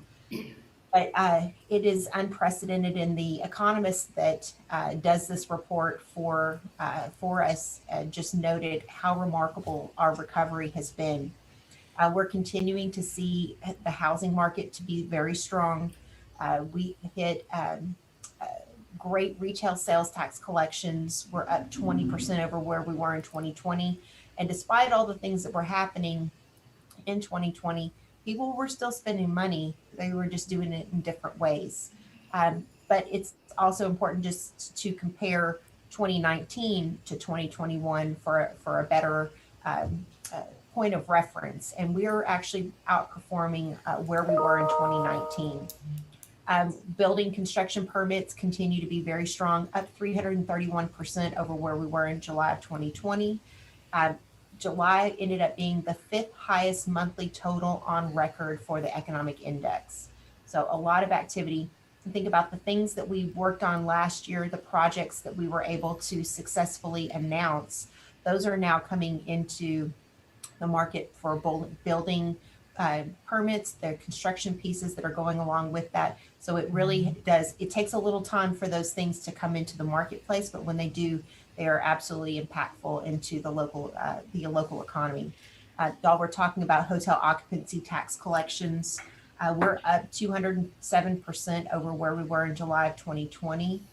We're up 91% year to date, and that's very comparable to the numbers that we saw in July of 2019, which I think Francis was talking about. So it's great that we're the data that you're seeing on your end is also reflected in the numbers that we're seeing within the economic index. And then we did, thank you very much to the commissioners and to the Waco City Council. We did have a project announcement where both of your organizations approved funding through the Waco McLennan County Economic Development Corporation to support SpaceX's expansion with its new rocket production facility. We're really excited about what that's going to bring to the community and think that it's going to be impactful in a number of different ways. But one of the areas that y'all support and that we, as a staff perspective, support for you is the McLennan County Spaceport Development Corporation. And that the idea behind that is to help grow the commercial space industry within our region. And projects like this and the support that the county has given to the establishment of that corporation have been very impactful in being able to secure additional funding through the state, through the Spaceport Trust Fund, that has helped to continue to help build out infrastructure in the McGregor Industrial Park, specifically to support the rocket testing that occurs in McGregor, that has allowed us to get to this point now where we're hosting different types of functions within the company. So it's we think that it's going to be transformative for this region moving forward. With that, I'd be happy to answer any questions that y'all might have. Okay, any questions anyone would have? Hey, Chris? Yes, sir. Will we be meeting anything today under a closed session? Yes. Yes, sir. I have a couple of things I need to discuss with y'all. Okay, that'd be great. All right, thank you. Thank you. Okay, Dustin, or under the executive session, besides 551.087, do we want to, also we have some personnel matters, do we want to do those as well? Yes, sir. We can do that under 551.074. And then, Judge, did you want a motion to accept Chris's report for recording? Yes. Is there a motion to accept Chris's report for recording purposes? So move. Second. Have a motion, second, any other discussion? No other discussion, all in favor say aye. Aye. Oppose? Pass. Okay, it'll take us a few minutes, but we want to go into executive session under 551.087 on economic development and 551.074 on personnel matters. Thank you. We're going to break for just a second. Yeah, go ahead. Yeah.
Recording in progress. Okay, it's 11:43. Let's call court back into session. I'd like to go to item F2G, authorization of department head salary schedules. Dustin? Yes, sir. This is the salary schedule that sets the department head salaries for FY22. I'd like to go through this line by line and read the proposed salaries. So for everybody, with the exception of the Director of Veteran Services, Steve Hernandez, it would be the current salary plus the COLA. So for Ana Picasso, the HR Director, salary would be $86,520. For Timothy Jackson, Director of Facilities, it'd be $94,730. For Zane Dunham, County Engineer, would be $115,083. For Jared Goldsmith, Elections Director, would be $77,250. For Ken Bass, Purchasing Director, salary would be $94,730. For Lisa Fetch, Director of Information Technology, salary would be $105,531. For David Hodges, Associate Judge, salary would be $123,276. For Virgil Bain, Associate Judge, salary would be $123,276. For Heather Travers, Welfare Health Services Director, salary would be $87,550. And then the one that was discussed differently during the budget sessions was Steve Hernandez, Director of Veteran Services. That salary would be $67,980. Okay, are there any discussions? What's the pleasure of the court? I make a motion to approve those salaries. Second. Motion been made and second. Any other discussion? No other discussion, call for a vote. Commissioner Smith, Aye. Commissioner Miller, Aye. Judge Felton, Aye. Commissioner Jones, Aye. Commissioner Perry. Aye. Pass. Okay, Dustin? All right, going back to item F, budget and budget amendments under F1 regarding the FY21 budget. Francis? Yes. So starting with F1A, F1A is a budget amendment to allocate incentive pay to each department. So it is budgeted, of course, each year, but it's budgeted in a countywide department. And then after incentive pay is has been allocated and issued, the incentive pay has been issued, and we then allocate the budget to each department. So that's what this budget amendment is taking care of. F1B, this is in Fund 419, the Permanent Improvement Fund for the 2019 bonds. There was a decrease in the budgeted cost for the abatement of the downtown jail. And so we are decreasing the budget for that project and moving the additional amount into contingencies. F1C, this is general fund for the Veterans Service Office. The request is to move within that department into professional development for additional costs related to conference travel. F1D, this is general fund for Road and Bridge Precinct 3, requesting to move within their department into equipment rentals for the remaining agreement amounts for the year.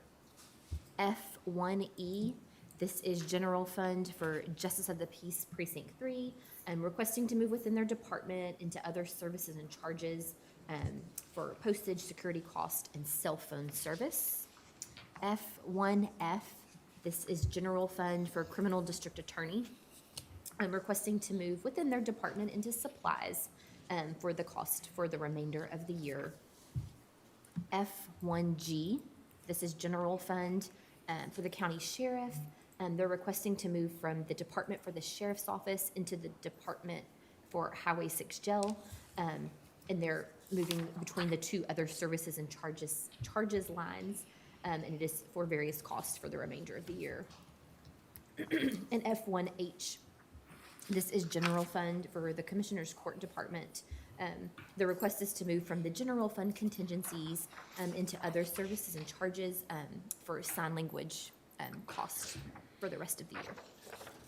Okay, thank you. Are there any questions on any of the items from F1A down to F1H? Question. When you say rest of the year, we're talking rest of the budget year. Correct. Rest of this fiscal year. Yes, sir. All right, does this fund have to be expended before the end of this budget year? In other words, for a conference, if the conference has to take place in the next 2 weeks? Correct. And so, like the one for veteran service officer, I think the conference has already taken place. He's when getting they- reimbursement? Yes. Okay. So they didn't have quite enough to cover the cost. Okay. But yes, it does, we do have to match Anything- expenditures. Anything would have to take place, pretty much? Okay. Yes, sir. All right, thank you. Any other questions? If not, what's the pleasure of the court? Move to approve. Second. Have a motion second, any other discussion? No other discussion, all in favor say aye. Aye. Oppose? Pass.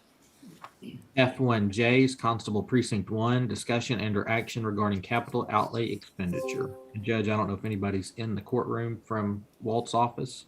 I do not see anyone. You want to hold it for right now?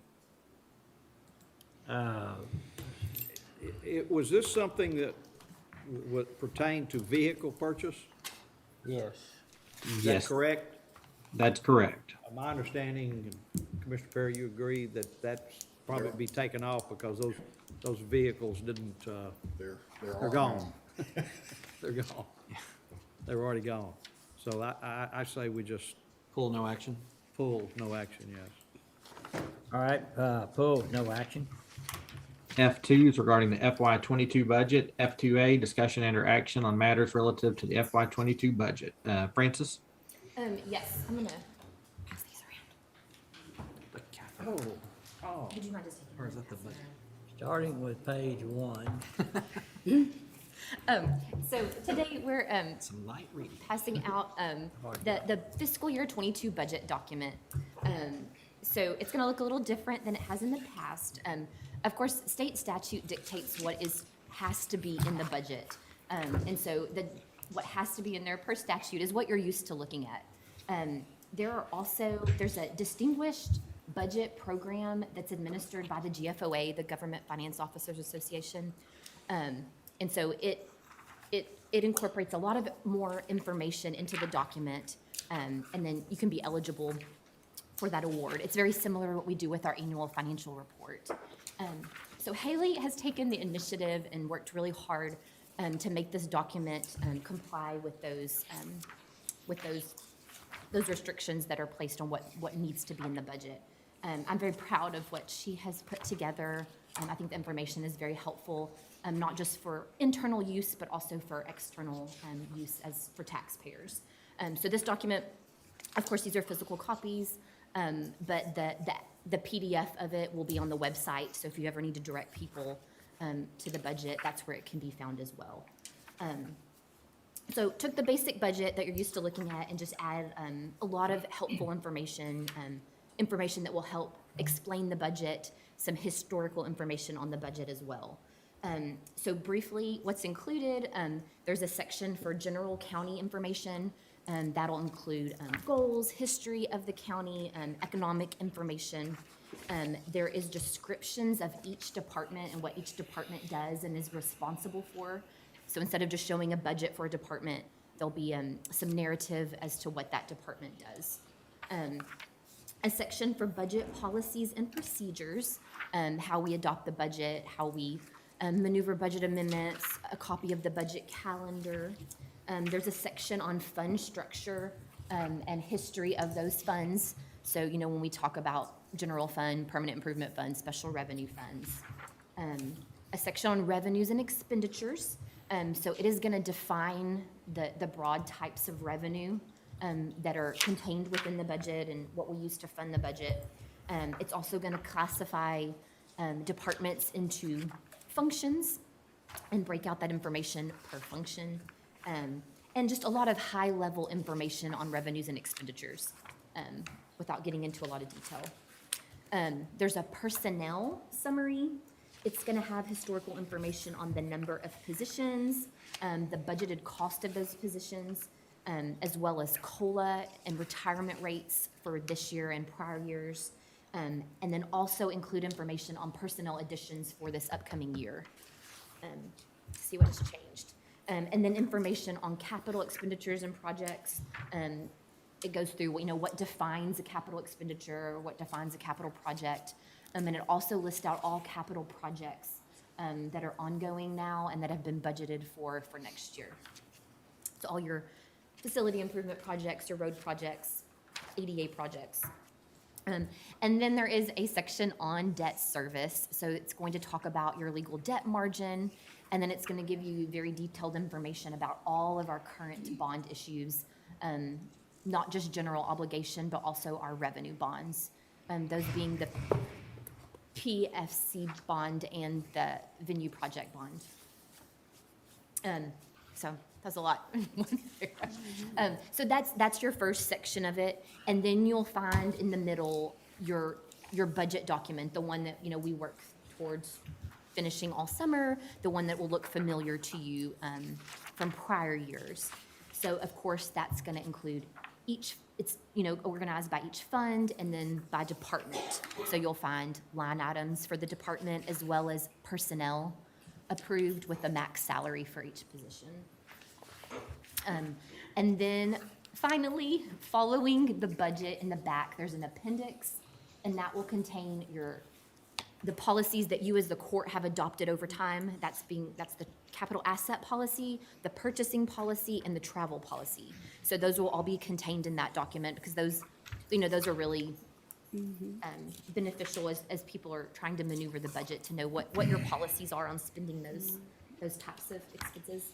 And then at the end is the tax rate calculation sheet.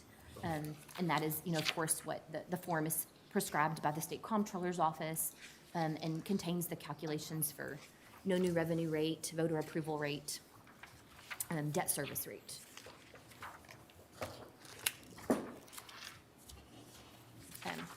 It's a big document, and if as y'all go through it, or if you have any questions or anything, please feel free to call Haley or me, and we're more than happy to go through any of it or answer any questions or whatever concerns you may have.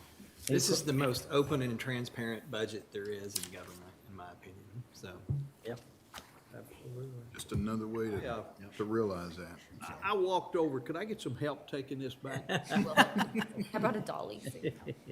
But a lot of the things added in, Haley took a lot of care to, see what was important and, what's going to be beneficial in the order in which it's presented. So, we will present this to GFOA and, they can give us their feedback on it. There are some things that we'd like to add in the future as far as goals and strategies and things like that. But we can talk about that through the next year more. We kind of touched on that this year and got some basic organizational goals and mission statement and values. But I think it's something we can expand on. And So it sounds like Haley had a lot to do with this document. yes, it's just. Thank you. Kudos. Yes. Thank you very what much. she's been doing. She's a 1 in a million. Okay, and there's lots of information in here that, we can draw from. The first thing I looked at is that since 2019, we've added 145 FTEs. And that's, and our county's growing, so we're gonna add FTEs. But it is one that, it's a gift that keeps on giving, I guess, or expense that keeps on And kind of skewed, though. Yeah. That's kind of skewed. So what percentage of that was jail? That's all, yeah. And so you'll see, the detail of each department and it's in there as total, like you said, and then per department. But if y'all ever have questions on if something looks 112? for Jack Harwell, I should be able to remember. 174. I know we didn't shrink the number of employees. That couldn't be right. Anyhow.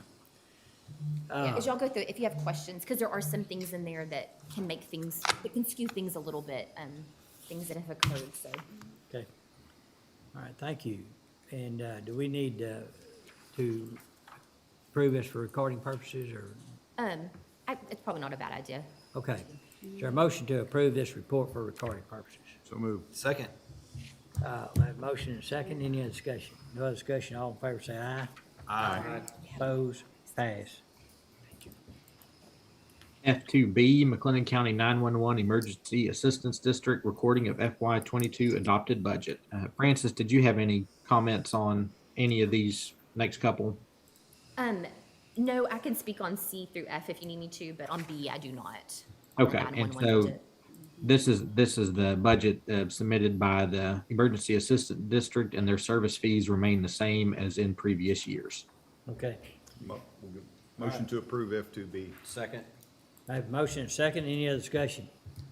No other discussion. All in favor say aye. Aye. Oppose? Pass.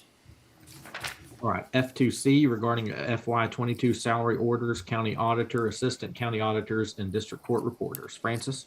Yes, so these are just the orders that were set by the district judges for our office as well as the court reporters. They've been filed with the district clerk's office, and then he is to file them, of course, with the county clerk. So that's why these are being recorded here today. Okay. Any questions or comments? If not, what's the pleasure of the court? Move to approve F2C. Second. Have motion second. Any other discussion? No other discussion. All in favor say aye. Aye. Oppose? Pass. F2D, authorization of FY22 cell phone allowance listing. And we have just currently just 5 employees that receive the $30 a month cell phone allowance and don't use a county cell phone. So this is just approving these allowances for the upcoming fiscal year. Motion to approve. Second. Motion been made and second. Any other discussion? No other discussion. All in favor say aye. Aye. Oppose? Pass. F2E, county sheriff recording of forfeiture fund, Fund 255. Yes, and so this is the recording, like you said, of the forfeiture fund for the sheriff's office. Statute dictates that they are to present the budget to you for recording purposes and approval on a category basis. So you don't see detailed line items here, but we have this budget set up here to spend up to their fund balance. And they may adjust that through the year as forfeiture revenues come in. But I don't know if you want to take them together. Same explanation for F2F as well. It's the district attorney's forfeiture fund. Okay, what's the pleasure of the court? Motion to approve F2E, F2F. Second. All right, have motion second. Any other discussion? No other discussion. All in favor say aye. Aye. Oppose? Pass. Right, moving on to item G, bids, RFPs, RFQs. G1 is authorization of recommendation for RFQ 21-011, architectural services to remodel decommissioned jail into courtrooms and office space. Ken? Come up front. I will let you know that we received 8 responses to our RFQ. We received responses from Adelet Architecture, Brinkley Sargent, Icon, MRB Group, RBDR, Reliance, RPGA Design Group, and Studio Steinbaumer. After I received and opened these, I shared responses with TJ, Dustin, and Zane, and with myself, we evaluated those responses, and just to share what we were looking at, has the firm previously designed court facility projects and how many? Has worked on projects located in the general region, and we were looking for the extent of experience in project construction management. On work performance, we looked at past projects completed on schedule, manages projects within budgetary constraints, and work product is of high quality. And then we looked at a capacity to perform, staff level and experience of staff, adequacy of resources, and we wanted to see if they had professional liability insurance in force. I'm going to share with you the average scores between the 4 of us when we were evaluating the responses, and I'm doing it in order of the highest score to the lowest. Brinkley Sargent, the average score was 90.25. Studio Steinbaumer, the the average score was 86.25. Icon, the average score was 84.75. RBDR was 82.25. RPGA was 74.25. MRB Group was 72.25. Reliance was 64.50, and Adelet was 57.50. With that in mind, we make the following recommendation: that you allow the negotiating team to negotiate a fair and reasonable price for the architectural services to remodel decommissioned jail into courtrooms and office spaces with Brinkley Sargent. They were ranked number 1. And just as a note, if a fair and reasonable price cannot be arrived at in the negotiations with Brinkley Sargent, the county will formally cease negotiations with Brinkley Sargent and will begin negotiations with the next best evaluated proposal. But at this time, we recommend trying to negotiate that agreement with Brinkley Sargent, and they were the best evaluated proposal. What constitute a fair and equitable price? We were kind of talking about that out in the hallway, because most architects' figures are based on how much the construction cost is going to be. Right. We don't really know what that is, and so we're going to be looking at a percentage of the construction cost. And I think we already have some numbers in mind as to what that would probably be. But I mean, there's a kind of a standard out there, isn't there? Or we have experience with, Yes, I think what we'll, probably what we'll do Populous. is there'll be amount negotiated up front to do the design and everything, which is going to set the estimate of how much that proposed cost is going to be. Right. And then that cost for that would be kind of rolled into that percentage of construction that we're looking for. What if there's things, different procedures that are functions that are requested, like go back to do some value engineering? We'll have some, usually what happens is in the document is included hourly rates for other services that weren't like specifically spelled out in the scope of work that we originally start with. I know we did that on the base. Yes. We went back and did some value engineering to save some money.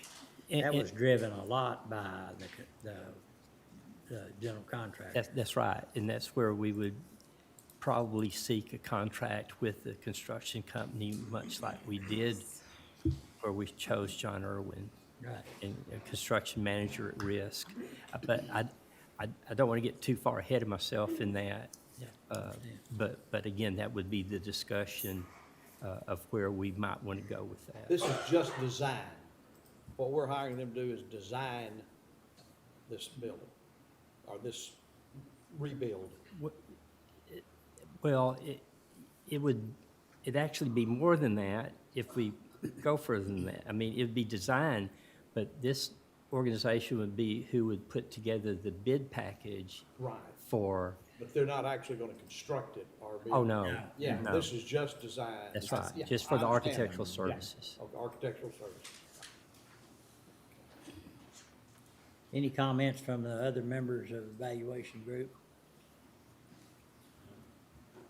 It was a good process to go through, a lot of really good qualified firms. I really, enjoyed reading about the court experience, and it was very clear reading through the ones that had a lot of court experience, and I think our rankings are Kind of show reflect that. that. Yes. Does Brinkley Sargent still have the representative here in, that office is here in Waco? Yes, they do. Yes, sir.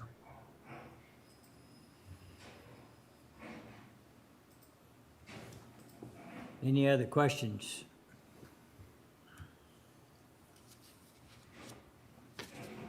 I did look at the, in part of that, on how many have had experiences with courtrooms and Brinkley Sargent. That's what I think y'all thought maybe really moved them up. That's right. That's correct. It was a They had done significant over number. 74 Yeah. courtrooms where some of these others that responded, they may have worked on 2. And again, I'm not saying probably every one of them could do the work, but again, we're dealing with someone that has great expertise, and I think that's what the court would want.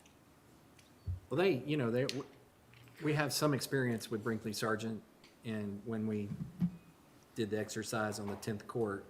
And so, I mean, I feel confident that they can do the job. And they have access to engineers, structural engineers, as far as stress loads and Yes. structural integrity and so forth. Yes. Any other questions? What's the pleasure of the court? I make a motion that we take the recommendation of the Space Planning Group and award the bid to, on the decommissioned jail into courtrooms and office space to Brinkley Sargent, And allow the, and allow the negotiation of a fair and equitable price. Reasonable price. Reasonable they're price. reasonable. Second. Okay, I have a motion and a second. Any other discussion? Call for a vote. Commissioner Smith, Aye. Commissioner Miller, Aye. Judge Bolton, Aye. Commissioner Jones, Aye. Commissioner Perry. Aye. Pass. All right, G2, authorization of bid RFP renewals. G2A is regarding bid 17-015, inmate personal items, ICS Jail Supplies Incorporated. Ken? I visited with Ricky Armstrong on this agreement that we have with ICS. ICS sent to me a large stock of papers where their letters stating the increases that they're receiving from their vendors. In visiting with Ricky, he would like to go ahead and renew at least for a short period of time. When I asked them about renewing, they sent me a list of about 100 items that we buy most often. And I looked at that list and compared it to the items that we've bought for the last 3 months. With the new pricing that they have in place, the overall increase would be about 8% on those 100 items. But if approved by court, Commissioners Court, ICS will hold this pricing until December 31, 2021. So we're doing it for 3 months. Then we'll take a look at it and reevaluate it, see if some of these prices have not come down. So what happens if they haven't after 3 months? Well, that's where we'll Is have enough- 8% the max?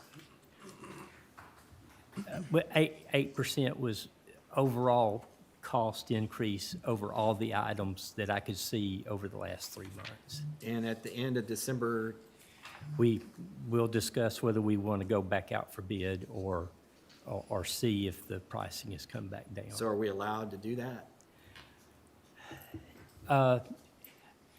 At this point in time, in all the increases that are going on, I believe it would be acceptable if the court's so willing to do so, because it's like everything is increasing, and most of these items that we're getting are, like from China and overseas and all that kind of stuff, and just. How will this affect the budget?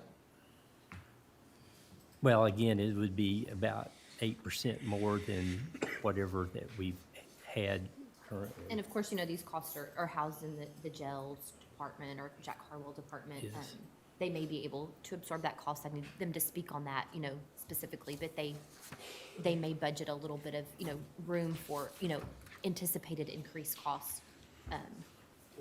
But we can sit down and discuss that. Well, we've done something like this before when the price of metal was going up and we couldn't keep up with it.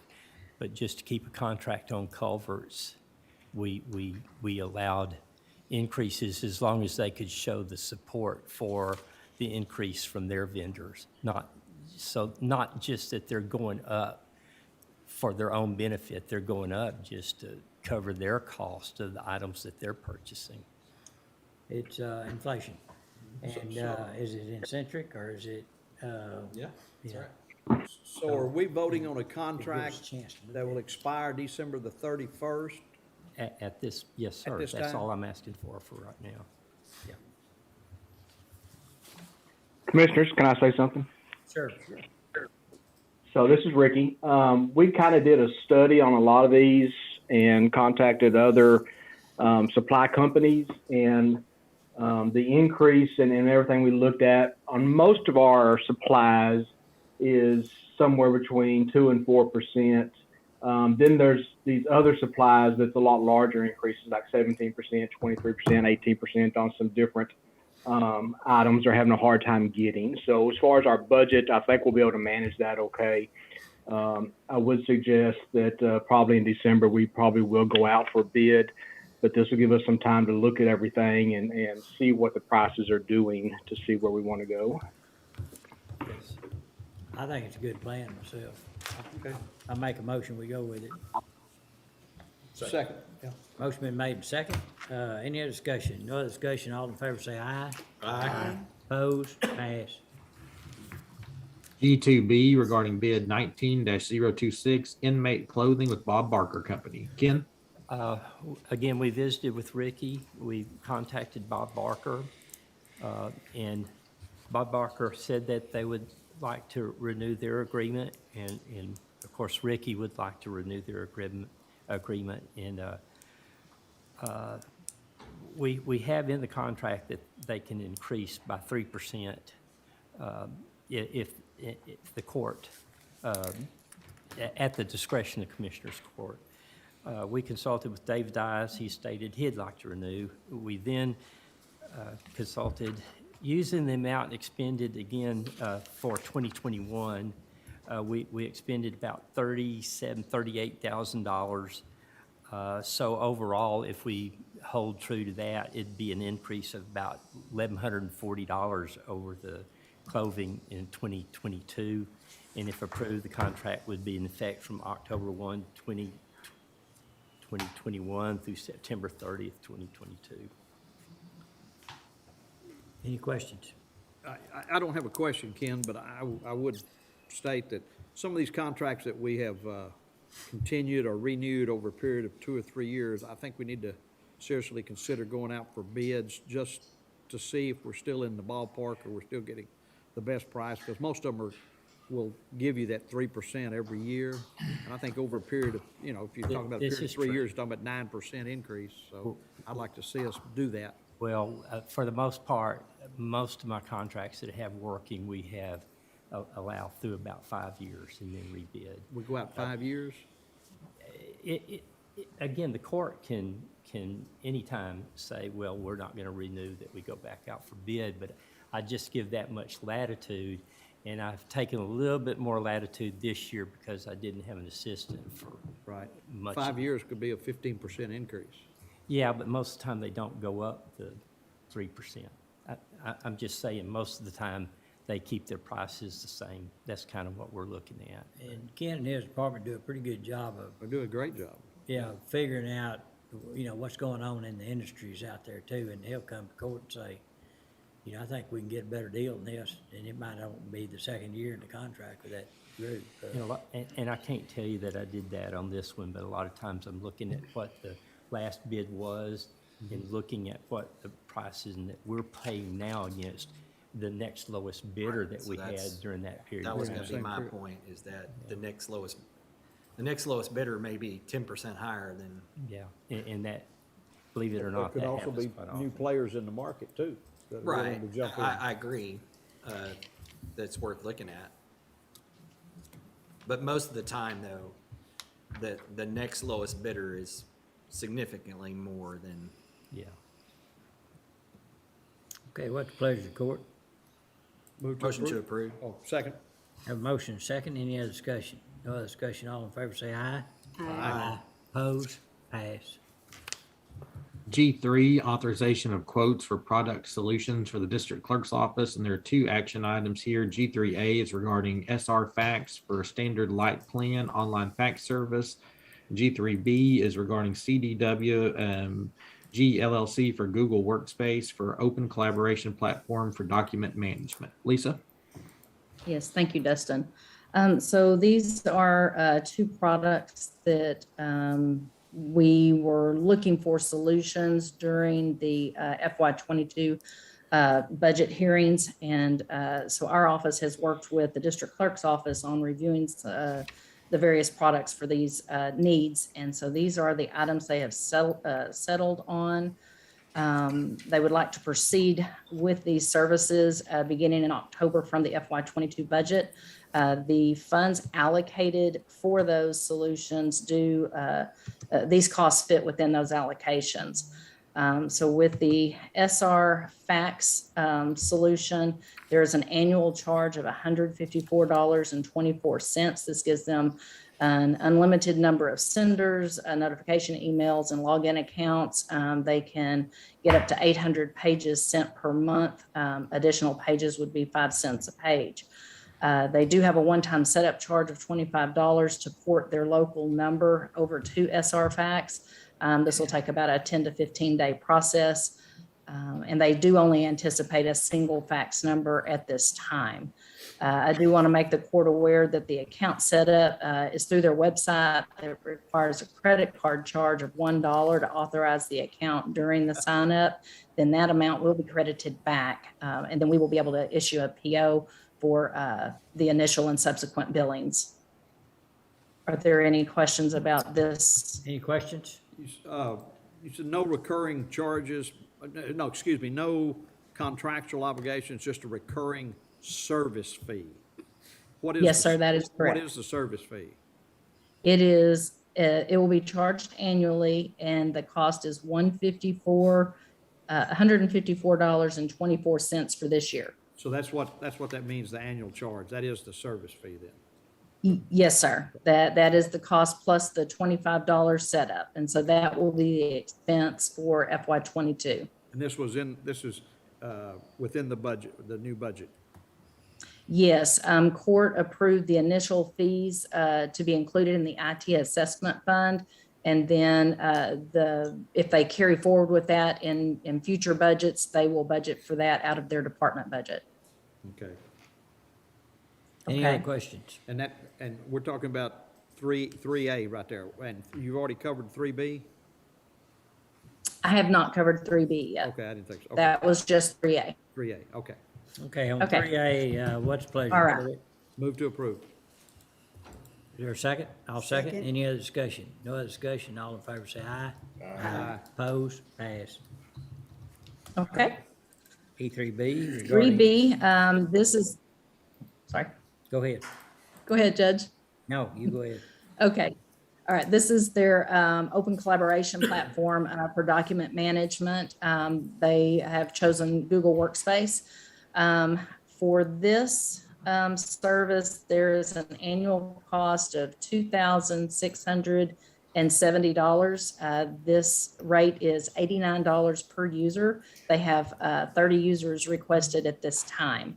This is also a recurring annual license fee. They will have 3 administrators. They will get 2 terabytes of storage for their documents and files. Let's see, each user will register with their work email accounts and be allotted 100 gigabytes of their Google Cloud storage to those documents. Oh, I am missing one note here. Give me just a moment. There is not a contract per se with this, but there is a user agreement, and IT has informed the district clerk's office that of that, and that their repository would not be appropriate for any HIPAA or CJIS related records or data. And they have confirmed that only the department workflows and instructional materials will be stored on this Google Cloud storage at this time. Any questions? Who's they? Oh, I'm sorry, the district clerk's office. Okay, this is district clerk also, so Right. the 30 people who currently have it or requested it are all within the district clerk's office? That is correct. They have selected 30 of their staff members to utilize this product And this as is- a collaboration between their staff. Okay, and this again was budgeted, right? It's in the budget. It's going to work exactly as the other. It is in the budget under IT assessments. And if this, if they are satisfied with this and want to pursue it from year to year, they will roll it into their own budget beginning in FY 23. So y'all have recommended these services for them, is that correct? Yes, we have no objections to these services. We have. And it's secure? Yes, sir. This has gone, through our security and compliance analyst and project manager. They've worked together with this department. Will you be able to keep up with how much of the 100 gigabyte or terabytes? Terabyte. Y'all will be able to keep up with how much that's being used to make sure no one goes over or can't go over, or how's that? IT would not be able to see that since we would not be the account managers for this. That would be on the district clerk administration.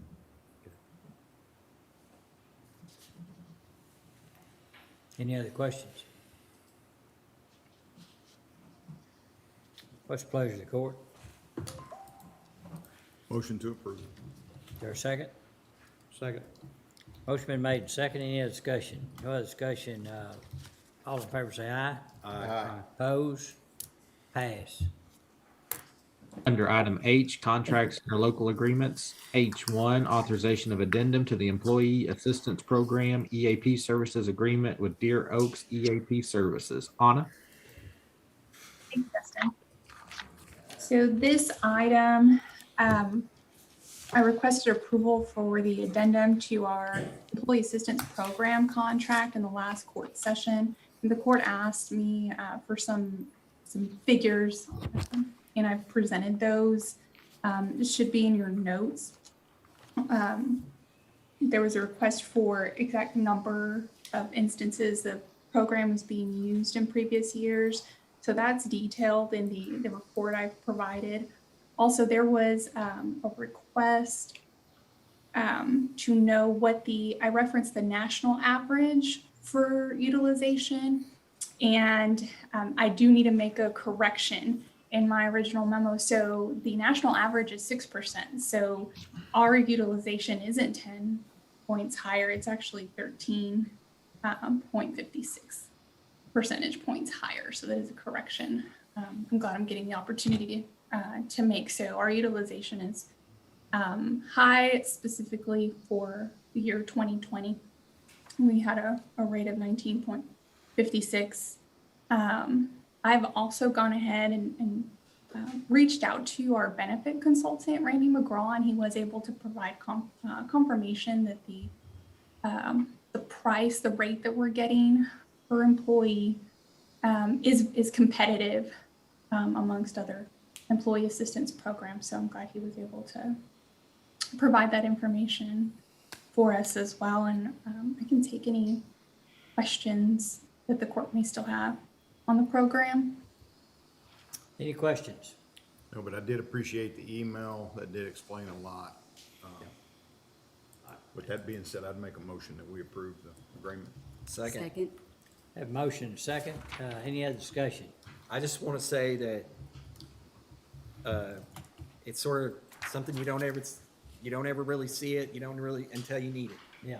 So that's, and I think it helps our organization be more professional and more, it's an added benefit to our employees. Absolutely. Any other questions or comments? If not, we have a motion second. All in favor say aye. Aye. Opposed? Pass. Thank you. Under H2, these are more of our annual contracts with MHMR. This H2 regarding Heart of Texas Region Mental Health Mental Retardation Center Service Agreement Renewal. So Judge, I'll just step through these, and if you have any questions, anybody from the court, please stop me. H2A is authorization agreement for comprehensive mental health and mental retardation services. This is our broad contract with MHMR that provides services to us. It also states that the county appoints 6 of the members to the Board of Trustees. The total amount of this contract cannot exceed $178,600, and it is included in our budget. H2B is authorization agreement for emergency psychiatric services. We pay MHMR a total reimbursement not to exceed $92,400, and again, it's in our FY22 budget. H2C is authorization agreement for jail diversion, pre-trial diversion services. This is totals not to exceed $369,822. This covers our jail diversion services where there's 5 full-time caseworkers, the reintegration roundtable program, and the pretrial diversion services program. And again, it's included in the budget. H2D is authorization of grant agreement for medical clearance initiative at the Crisis Treatment Center. If the court remembers, this is that medical clearance piece. It's a total of $80,000 and will be billed to us quarterly and is included in our budget. Okay, any questions? If not, is there a motion to approve? Motion to approve H2A, H2B, C, and D. Second. A motion second, any other discussion? No other discussion, all in favor say aye. Aye. Opposed? Passed. H3 is authorization of interlocal cooperation agreement with City of Waco for litter control services at the city landfill and for law enforcement services. This is our annual contract with Waco where the county provides 4 law enforcement positions to the city to function at the landfill, and the city reimburses us for all those salaries and fringe benefits. All right, any questions? I do. Why is this through the sheriff's office and not just handled by Waco PD themselves if they're paying for it? Because they need jurisdiction outside. Yeah, They need jurisdiction They outside? need to be able to go out into the county to, if somebody brings something illegal from out in the county Okay. to the dump. All right, that makes sense then. And obviously, they're not supervising any county inmates right now. so- Exactly it. No. Okay. All right, what's the pleasure of the court? Motion to approve. Second. Have a motion second, any other discussion? No other discussion, all in favor say aye. Aye. Opposed? Passed. H4 is authorization of preventative maintenance agreements with emergency power services for generator maintenance for various locations. TJ, did you have anything specific on this? No, nothing specific. This is just our typical annual agreement with Emergency Power Services to provide PMs as well as small repairs to all of our generators that we have.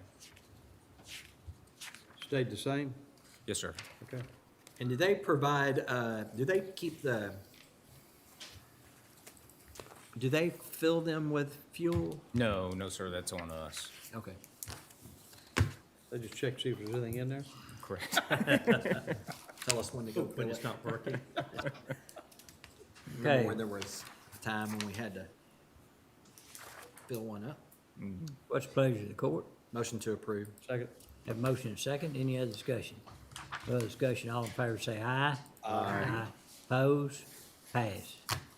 H6 is authorization of VMAX and VoteSafe software maintenance and support agreement extension with Votech. Jared?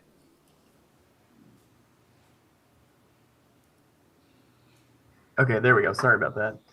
Yeah, this is just a renewal of our contract with Votech for our VMAX product. There's nothing new in it. It's just a continuation of what we're currently using. Okay, any questions? Not, what's the pleasure of the court? Motion to approve. Second. Have a motion and second, any other discussion? No other discussion, all in favor say aye. Aye. Aye. Opposed? Pass. H7, authorization of agreement for economic development services with Greater Waco Chamber of Commerce. This is our annual contract, and it does cover those economic development services they provide to us. The annual contract amount is $189,500, and that is, there's $199,500 in our budget. That covers this contract and the 1/2 of the impact data source license fee that we share with the city of Waco. Any questions? What's the pleasure of the court? Motion to approve. Second. Have a motion and second, any other discussion? No other discussion, all in favor say aye. Aye. Aye. Opposed? Pass. H8 is authorization of amendment to meal service agreement with Trinity Services Group Incorporated for Highway 6 Jail and Jack Harwell Detention Center. Ken and Major Armstrong.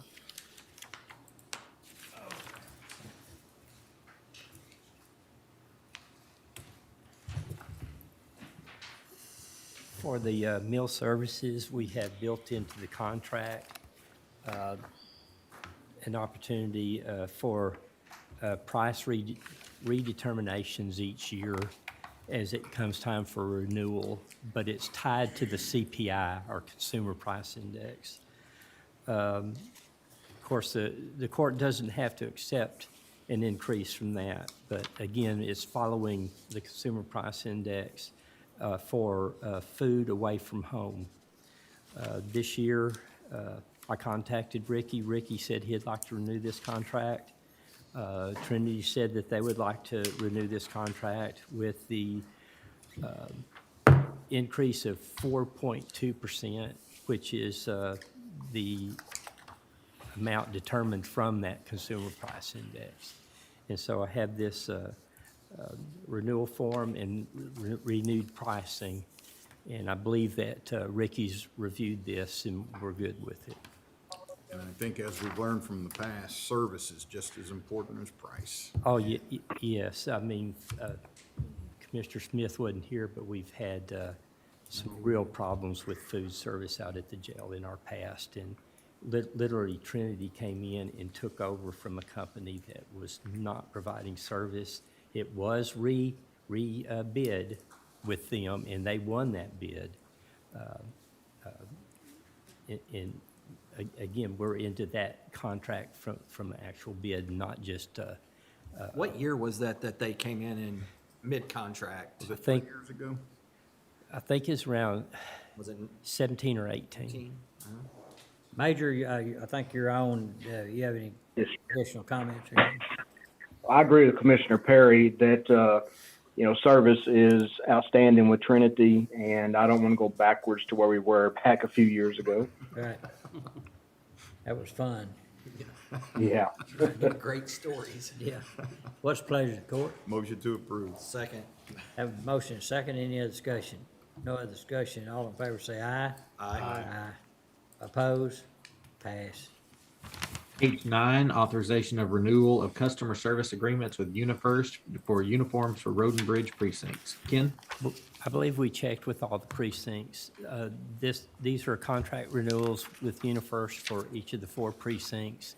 The contracts, there's no price differences. It's just as we had it in this past year.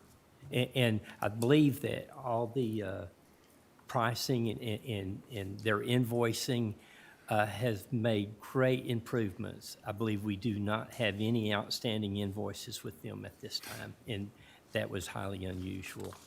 There was a lot of issues, but we got them all worked out. Okay. All right. Is there a motion to approve? So moved. Second. Have a motion, second, any other discussion? No other discussion, all in favor say aye. Aye. Oppose? Pass. H10's authorization of software contract with EDOC Technologies for Justice Court Case Management EDOC Suite. Lisa? Thank you, Dustin. I would like to note to the court, I had hoped that we were going to be able to submit the renewal contract this agenda period or this meeting, but I had passed it along to the different judges, the different precincts, and there were some questions that arose from that. This renewal doesn't have an increase in fees. We were going to make an edit or we did make an edit to add language back stating in the event this company goes out of business, the company agrees it will then place the source code and compilers and interpreters in non-exclusive escrow for McLennan County. Somehow this was removed previously, so we've got that back. Judge Lee did notice something that was a good point for discussion, which is these agreements, when they renew, don't align with the invoices, the annual invoices we have for their services. Some of the offices have multiple services they get through EDOC.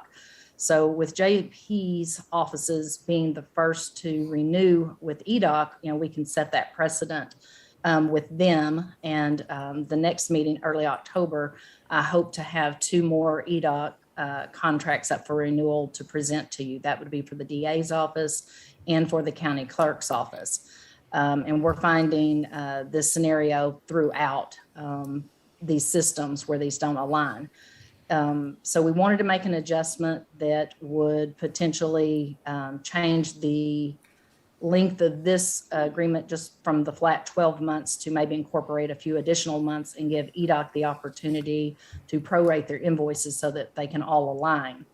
Additionally, Judge Lee posed a question whether or not the county would want to consider that all of the EDOC systems renew in the same timeline, and suggested that it also be in October to September to align with our fiscal budget year.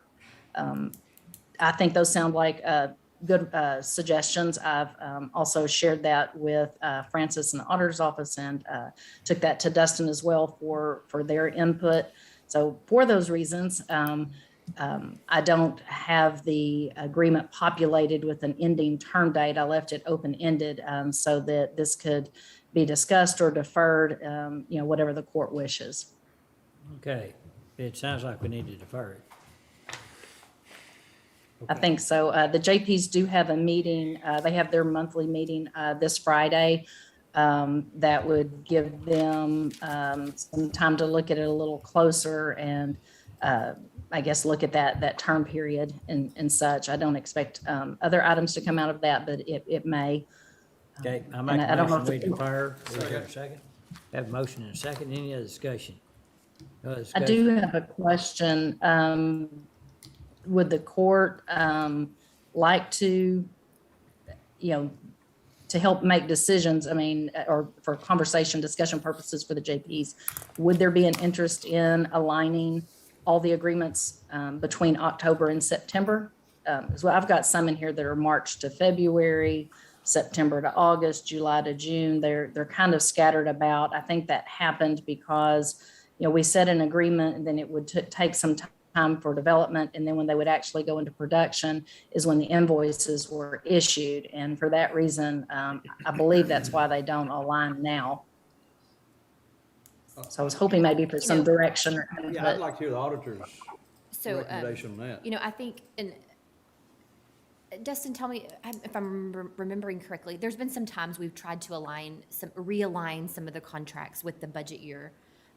Just since we're budgeting for that budget year, contract would make sense to be on that same timeframe. But like Lisa said, some of these are popping up mid-year, they're being renewed at that same time the next year. So I think it makes sense for them to be in line with the budget year. The only thing is that, of course, sometimes if it starts October 1st and we're not getting the renewal until August or September, the budget's already pretty much, done. So if there's any changes, it's kind of a last minute change. So if they are October to September, they just need to be discussed, best possible scenario in July, so that those can be incorporated correctly into the budget and we're not having to do budget amendments So, in the next year. Dustin, if you and Francis and Lisa can get together and talk to the vendors and see if that's a possibility, then we'll come back to the court and make a recommendation. Sounds good. All right. Yes, sir. Have a We can do motion that. Second, all in favor to defer, all in favor say aye. Aye. Oppose, pass. H11, authorization of interlocal cooperation agreement with Hamilton County for housing and care of inmates. This is a great agreement with Hamilton County to house and care their inmates at the McLennan County Jail at the per diem rate of $84 a man day. Okay, any questions anyone have for Major? All right, is there a motion to approve the contract? So moved. Second. I have a motion second, any other discussion? No other discussion, all in favor say aye. Aye. Oppose, pass. H12 is authorization of a revised agreement with Office of Court Administration, reimbursement of long distance calls, faxes. This was just on our last court session, and the only change is we're changing the billing cycle from quarterly to twice a year at OCA's request. Okay. Is there- have a motion to, Second. And a second to revise the agreement with OCA. Any discussion? No discussion, all in favor say aye. Aye. Opposed? Pass. H13, authorization of interlocal cooperation agreement with the city of Waco by and through the Waco McLennan County Public Health District for on-site sewage facilities. This is just our OSSF program that the city runs. There's $81,157 included in the FY22 budget for this program. Okay, I'll make a motion, we approve that. Second. Have a motion and a second, any other discussion? No other discussion, all in favor say aye. Aye. Opposed? Pass. Under item I, capital improvements and construction projects, I-1s regarding asbestos abatement and demolition in Old Downtown Jail, agreement with J.R. Ramon and Sons Incorporated, authorization of application for payment number 8. TJ? Yes, so this is number 8. It's about 60% of the total completion. They will be wrapped up and leaving the facility by the end of this week. So this right in line where we expected it to be is actually a little bit further behind. So we should see a final invoice coming within the next couple of weeks once they get their paperwork all So they're done. gonna do 40% of their work in the next week? No, they're already done. I mean, they're is wrapping just up the the billing. project in the next 2 days, so their billing is behind. So they're actually okay. further along than 60%. Okay. And what was the addition, how much was the addition of the high five? It was, I don't remember. 192, 100, I thought I somewhere read- around there. Uh-huh. Yeah, somewhere around there. And they took it to the studs, is that? Yeah, we took it back. Remember, we had the reduction in scope based off Yeah. of what we found on some of the poured-in-place walls. But yeah, it's gutted. Great. So it'll be finished by the end of End of this week. this week? Yes, sir. We won't have to drive around those trucks anymore? or- No. Amazing, amazing. Sir. Okay. Okay, what's the pleasure of the court? Motion to approve. Second. Have a motion second, any other discussion? No other discussion, all in favor say aye. Aye. Opposed? Pass. I-2 regarding ADA renovations to MHMR Crisis Center, agreement with HCS Incorporated, authorization of change order number 3. TJ? So this is change order number 3 for MHMR. This is kind of what we talked about this morning with the inflation and prices going up on certain materials. This is directly related to the roofing materials for the project. I believe it was a 17% increase on the overall cost of the roofing material itself. So this is what stems this price. Wow. Any questions? Move to approve. Second. Have a motion second, any other discussion? No other discussion, all in favor say aye. Aye. Opposed? Pass. I-3 regarding the Mart Water Project street repair, agreement with the city of Mart, update on project and recording of invoice number 1437. And this is an invoice associated with the work totaling $50,000. So Francis, we thought it would be a good idea to include it on the agenda after discussing with her. So Francis, do you have anything else to add to this? I do not. So, it's in line with the agreement with the city of Mart. It's the first request we have received. The remainder of the amount of the agreement is budgeted for next year. So if those all come in next year, the remainder is budgeted for, but this amount is in the budget for this year. So just wanted it on there for And what was the total agreement for? 425,000. 425,000. Yes. 422?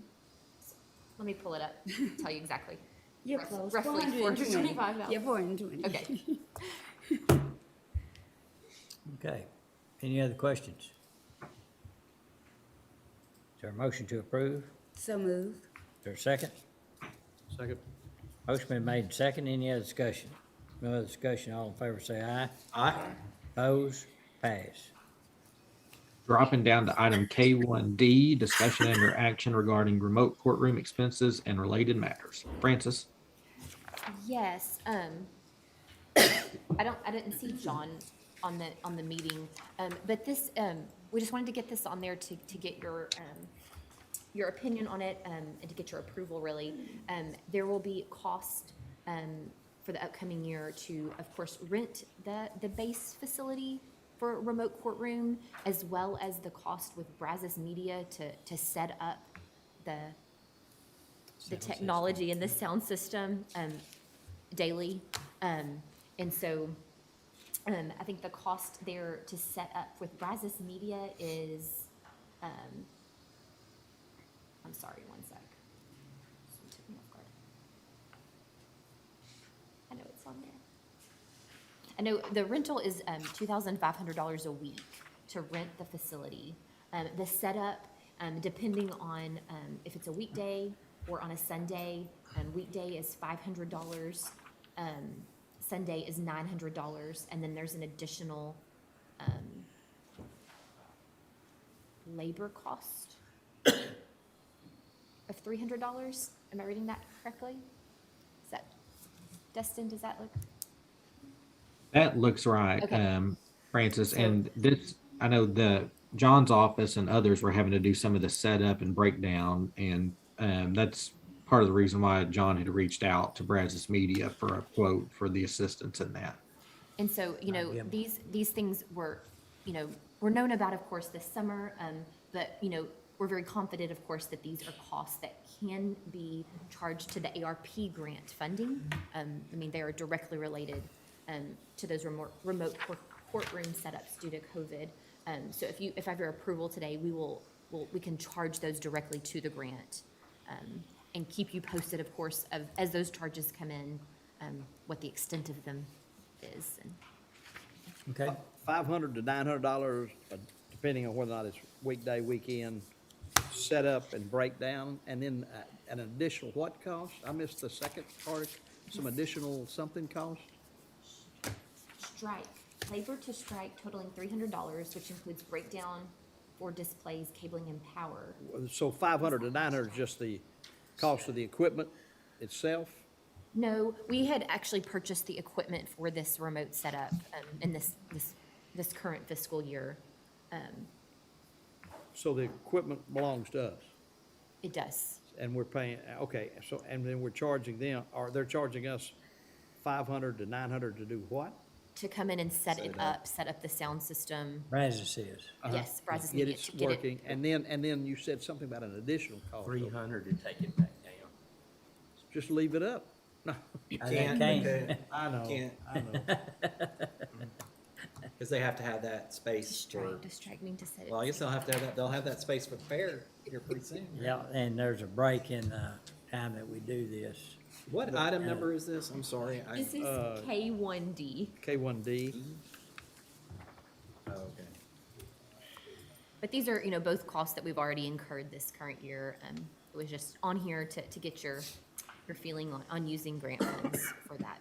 So what we're looking at today is an approval to use grant money for it? Is that what you're saying? Yes, and just to make sure that y'all are good with that, we will bring forward a kind of a formal budget amendment per se for that grant funding that you can approve as well, but.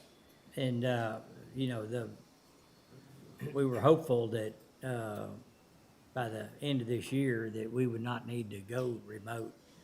But, now it doesn't seem that way, and, Judge Menard has, postponed several trials all the way to the end of this year and wants to schedule, those, it'll be 12-person jury, to, be out there. So unless something changes, that's the plan, which is way past what we originally thought or what the base thought as well. So it's, Is the base still all right with extending the time? they're having to make some adjustments and give up some rental for other things to come in there. What's really gonna get busy is after the first year, actually beginning in December, they'll start being team sport things. So they're gonna have to figure out how, if they can actually not take the flooring out and utilize, set up the jury call and even trials on the floor, or keep a space open. Anyhow, it's got to be complex. Couldn't they just help something like you stand at the free throw line, you stand at midcourt? Yeah, you in the paint or You're in the not. paint or out? Yeah. Okay. But at some point, we have to realize that place has gotta do what it was intended to do. Yeah. It's not now. Exactly. Yeah, but they're working with us. We had a real, they had to really work on this issue that right after the fair, the first Monday.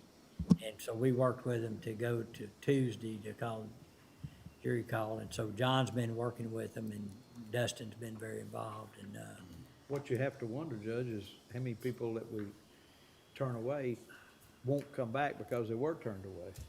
yeah, I don't There's no know. way to know that. But they're really gonna book up in February and March and April, whenever those team sports, come Exactly. in. And so, the Sports Commission is working also to get events in there as well, but. And those are events that fill up hotel beds. That's Right, That's yeah, right. they make them happen that way. But unfortunately, we can't find another place to do this. I mean, we're lucky, to have at least a place to go. But, County Court of Law is holding proceedings in the courthouse, but there's a 6-person jury. So anyhow, that's what we're dealing with. It's just unfortunate. Yep. So what do we need to approve again today? To use ARP funds for this? Yes, I think that would be, To approve the contract or expenditure and. For the setup and tear down. Yeah. because it's kind of an out of the ordinary expenditure. And approve it to be drawn from ARPA fund. Now, does that mean, Francis, you want, BKD to, I can Bless that, I or- can throw it to them and just, get their feel on it, but, I think this is I don't something think there's any that's question that directly, there's not. To me, that's something I'm, It's probably a good Good idea to with. keep. it's them all on. about, this is caused by COVID, so that's what the funds are for. Spacing. yes, yes. Okay, Motion to approve. second. All right, have motion second, any other discussion? No other discussion, all in favor say aye. Aye. Aye. Pose, pass. Under item K2 regarding U.S. Department of Treasury Emergency Rental Assistance Program, K2A, authorization of reimbursement requests and reports from the city of Waco. We have reports for the weekend in September 1st and September 10th. We just need a motion to accept those for recording. So moved. Second. All right, we have a motion second, and, any discussion? No discussion, all in favor say aye. Aye. Pose, pass. K3 regarding the Homeland Security Grant Division FY22 Border Prosecution Unit Grant Acceptance of Grant Award. On March 16th, the court approved a submission of a grant application by the District Attorney's Office for a tag prosecutor, and we were awarded a grant totaling $270,165 for personnel. We just need a motion to accept that grant award. All right. Motion to accept the grant award. Second. Have a motion second, any discussion? No discussion, all in favor say aye. Aye. Pose, pass. Under item L1, Heart of Texas Fair Extra Event Center, authorization of payment for storm damage related invoice. Back in April, we approved some invoices with Capstone Mechanical. When the work was actually done and the final invoice was submitted, we were $437 short. So we just need to approve that difference between the proposal and the invoice. So moved. Okay, we have a motion and second. Second. Any discussion? No discussion, all in favor say aye. Aye. Pose, pass. L2, Health Services, authorization of McLennan County Indigent Healthcare Program Expanded Workforce Policy. Heather? Dustin. So this is a request from the Health Services that we replace our current work registration policy with an expanded workforce policy. And under this new policy, we'll join additional affiliate community partners to provide alternatives to our traditional work registration policy. There's some similarities and differences between the two policies. I included the current work registration policy for reference as well.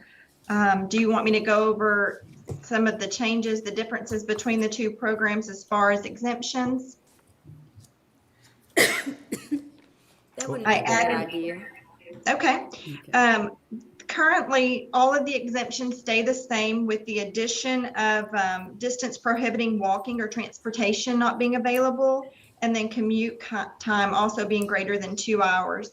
And that kind of applies to those folks that are out in our rural areas when they're having to ride in and then transfer to the local transit. That commute time can add up.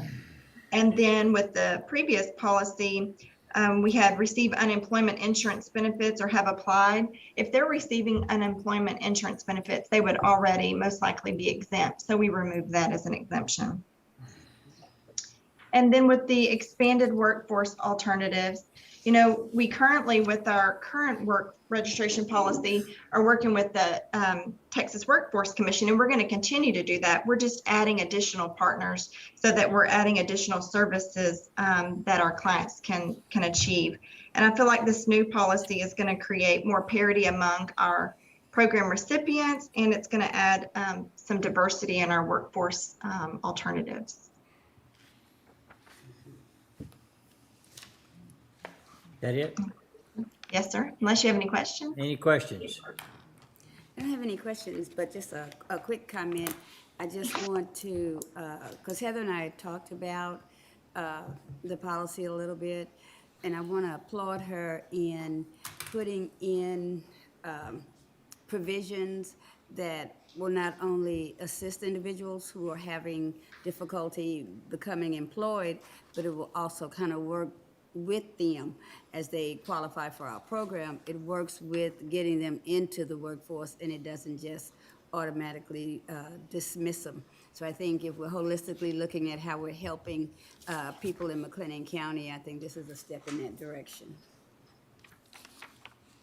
Thank you. I also visited with Heather and discussed some concerns I had, and she explained it all, and I appreciate it very much, Heather.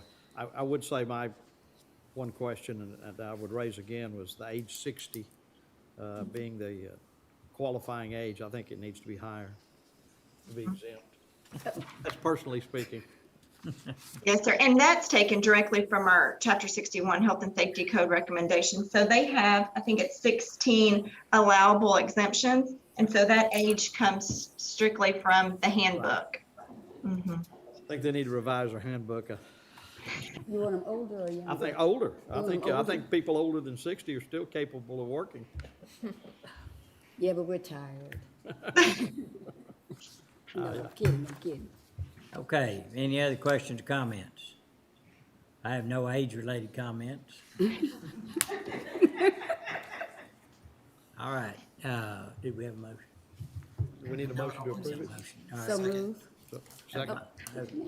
Motion and second, any other discussion? No other discussion, all in favor say aye. Aye. Opposed? Pass. Thank you. L3, Information Technology, discussion and or action regarding bandwidth upgrade for internet services at Cobb's Building. Lisa? Thank you, Destin. This request is to increase the bandwidth at our Cobb's Data Center in preparation for that completion. Currently, we are paying $600 a month for a 100 by 100 megabit dedicated connection there. I've reached out to Grande and have provided, gotten 2 quotes there for fiber services. We can get a 500 by 500 megabit for $9.95 a month, which would be $11,940 annually, or a 1 by 1 gigabit connection that is only $100 a month more. However, the 1 gigabit, is more economical for the cost and double the speed. However, I think the 500 should be adequate for our needs, and that would overall save us $1,200 annually. So I'd like to start with this connection type. And then as we move into that space, if we find it to be too restrictive and it's impacting the responsiveness of our technology services, then I'd like to return to court and consider the 1 gigabit connection. This change in service will require a 10-day build out with Grande. There's no additional fee for that. It will begin a new 3-year agreement that will replace the current agreement that we have on file with them. Okay, any questions? One question, Lisa, question I always ask, is this in the budget for 22 budget? So this is not in my budget for these services. I do authorize payment, for various fees that I think come out of the general fund, maybe. So In the countywide department, we have a line item that's telephone, internet, computer lines, all rolled up together. So this increase should be able to be absorbed by that absorbed, line item. with a- Yes. okay, thank Sometimes you. it's hard to know until year end, just depending how charges fluctuate through the year, but we should be okay. And I would like to know, we did remove some other services earlier this year with the Polycom. So I meant to look and see what that difference was ahead of time, and I'm afraid I did not, but I think that should more than account for this difference in cost. 395. Okay, all right, any other questions? What's the pleasure of the court? Move to approve. Second. Have a motion second, any other discussion? All in favor say aye. Aye. Oppose, pass. Under item M2, discussion regarding healthcare plan audit and related engagement agreement with Messier 42 LLC. And again, we recommend this be deferred. All right. So move. Second. We have a motion second to defer, any other discussion? Can we take it off? Commissioner, we had left it on just in case something came up in the interim where we needed action. And sorry, it's been on there so long, but I'll try to get a good update from them and see if there might be a timely action needed. And if not, we can always not place it back on the next agenda. My understanding is there should be a meeting forthcoming with Right. your office. I Right. think. Next, be first week of October, I think, Next Friday, next Friday, Friday week. Friday week, yes. Yeah, okay. All right. Any other discussion? Did we get a motion on this? Motion to defer if Second. needed. All right. Any other discussion? No other discussion, all in favor say aye. Aye. Oppose, pass. M3 is adoption of various orders relative to FY 2022. M3A is the order adopting the ad valorem tax exemption. It sets out the residential homestead exemption, the exemption for persons 65 years and older, and then also those who are disabled. And then M3B is the order adopting licenses and or permit fees. This is under TABC. There were a few changes that we worked with Randy's office on just to make sure we match the statutory languages. But other than that, there are no additional changes to either one of these orders. Okay, Commissioner Smith, did you want to move the age up on this one too? What was it? Yes. I don't think you do. All right, do we have a motion? So move. Second. Motion second, any other discussion? No other discussion, all in favor say aye. Aye. Oppose, pass.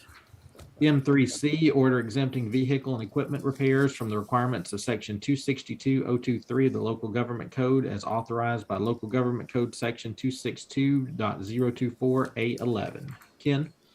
Yes, I'd just like to have this in place. You know, sometimes when we have equipment going out for repairs, we have no control over how much that's going to cost. And so I like to have this in place to exempt those types of repairs to vehicles and equipment.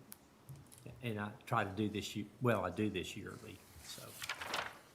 Okay, is there a motion to approve? So move. Second. I have a motion second, any other discussion? No other discussion, all in favor say aye. Aye. Oppose, pass. Judge, out of curiosity, do we do M3A and B together, or did we skip M3B? I think we skipped M3B. Judge, I had announced them both. M3B was the together. TABC part. Sorry about They that. were together. Okay, Good. okay. All right, sorry, I'm trying. M3D, order declaring certain property as waste and authorizing the recycle or disposal of said waste property. Ken? Yes, this is another one of those I like to have in place for the year.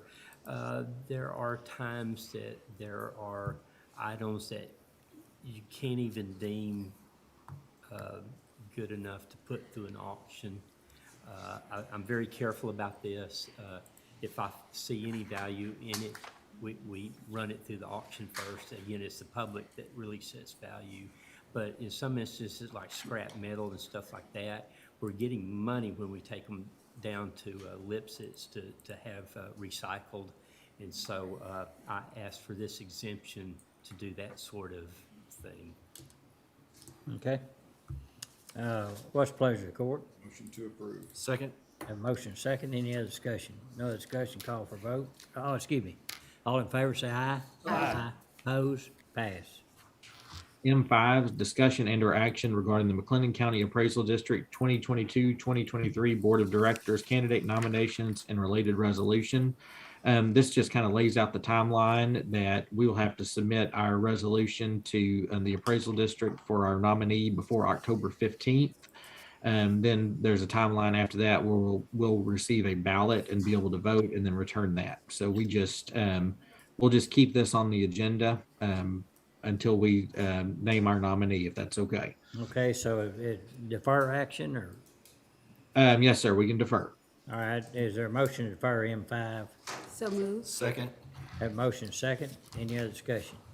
No other discussion, all in favor say aye. Aye. Opposed, pass. M6, approval of order extending state of disaster and public health emergency declaration due to COVID-19 through October 31st, 2021. And this just extends that declaration, as the title said, through October 31st, 2021, and keeps us in alignment with the city of Waco. Okay. Any questions? Not, what's the pleasure of the court? Move to approve. Second? Motion been made and second, any other discussion? No other discussion, all in favor say aye. Aye. Opposed, pass. M7's authorization of reappointment to the Animal Welfare Advisory Board. Back in September of 2019, Commissioner Miller was appointed to a 2-year term, and that is up for renewal. Is that something you want to do? Sure. Enjoyed it. Okay, is there, what's the pleasure of the court? Motion to approve Commissioner Miller on the Animal Welfare Advisory Board. 2 more years. I have a motion and second, any other discussion? No other discussion, all in favor say aye. Aye. Opposed, pass. M10, authorization of amendments to the McLennan County Employee Policy Guide. And Anna, I know there are several here, so Judge, do you want to take them individually or all at once? Just try to cover them all and we can pull them out if they don't fit. Okay, it is M10A through M10F. Okay? Thank you, Dustin. So the recommended policy revisions I've compiled, it's just an attempt to keep our employee policy guide relevant to our workforce, and it's constantly changing. So we try to do this on an annual basis. 10A and 10F are both revisions related to safety sections of our policy guide this year. Our safety focus group had the opportunity to meet with Isaac Garcia, our TAC risk pool consultant. And he was nice enough to go ahead and review the safety portions of our employee policy guide. And these are the recommendations that he has made. He noticed these policies were lacking. One is related to fire safety and just storage requirements, just making sure that there's appropriate distance between stored items in the ceiling. And also the county vehicle usage policy is being updated to include a backing policy. He stated that's a pretty standard policy to include for safety purposes, just to avoid any backing incident claims for vehicles. In addition to those revisions, 10B is a revision to the internship policy. The current policy only references unpaid internships, and this past year the court did approve 2 memorandum of understandings establishing paid internships both at the jail and also a program for departments through HR. And so we just wanted to be sure that that internship policy was reflective of those paid internships. So we changed the language to make that relevant to those approved programs. 10C is a revision to the step pay plan outlined in the guide. This is an annual update that we ask for approval for, and that's just updating the figures in the tables to include any COLA that might have been approved during the budget season. 10D is a revision to our retiree participation in the health plan, and it's just an administrative item that we've better defined. This practice has been administered, and we have this situation already occurring. We just wanted to better define it so that there's never a question when we administer it.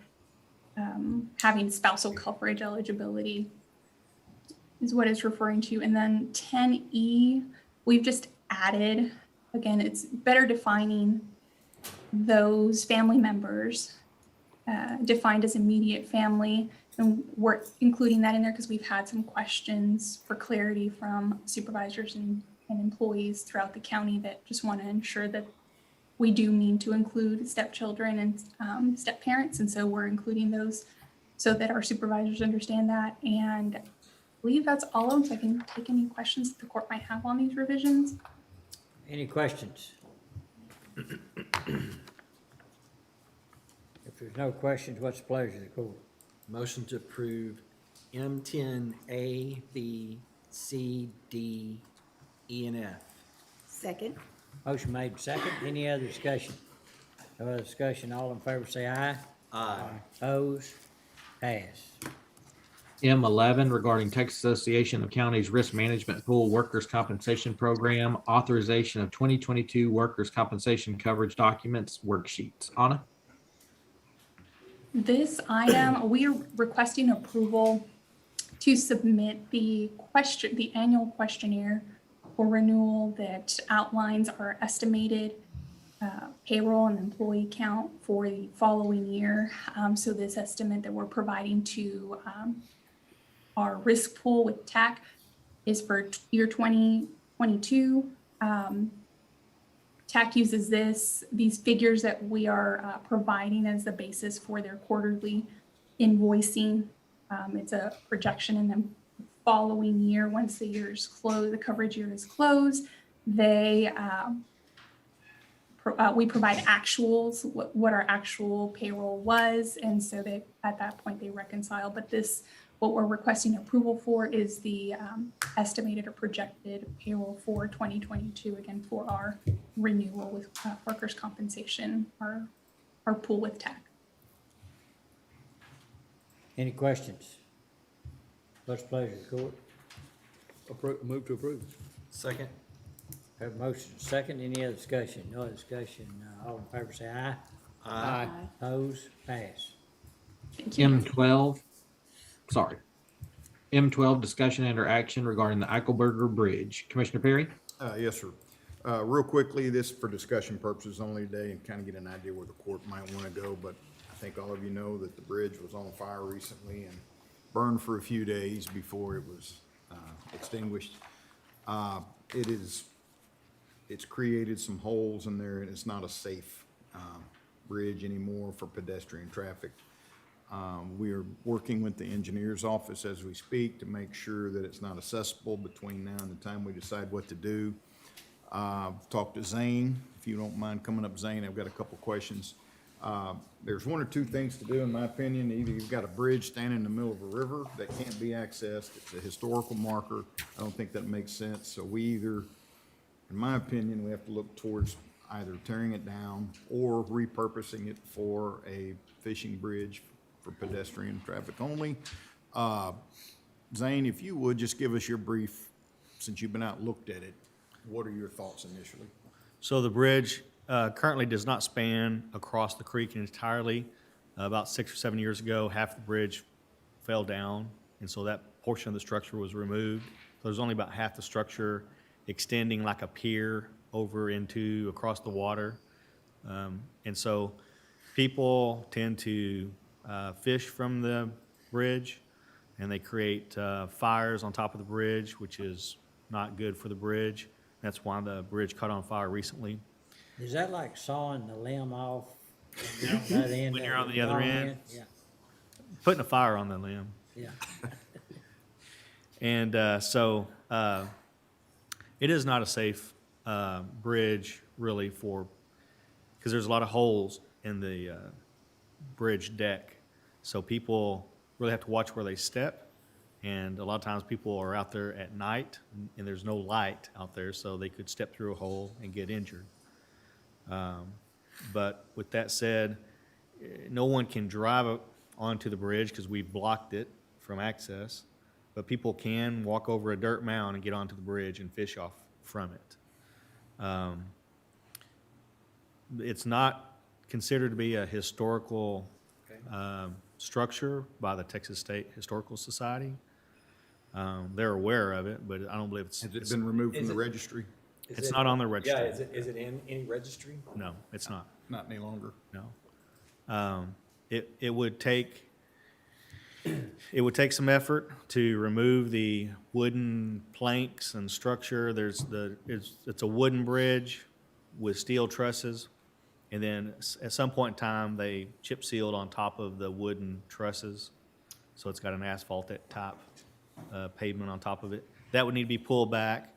The wood would have to be looked at to see. Some of the wood planks are just burned in two. The steel would have to be investigated by a structural engineer to make sure that it's sound. And now for people walking on it, pedestrian weight, I think it's probably fine. But I would like to have somebody with a structural engineering background to provide some type of report on that. It's up to the court whether or not they want to leave the structure intact and just peel off the pavement, replace the wood planks and deck. If the structural engineer report said that that would be fine for pedestrians. Or another option is to just remove the entire truss and decking and leave the concrete piers that are there and place a prefabricated bridge onto those piers.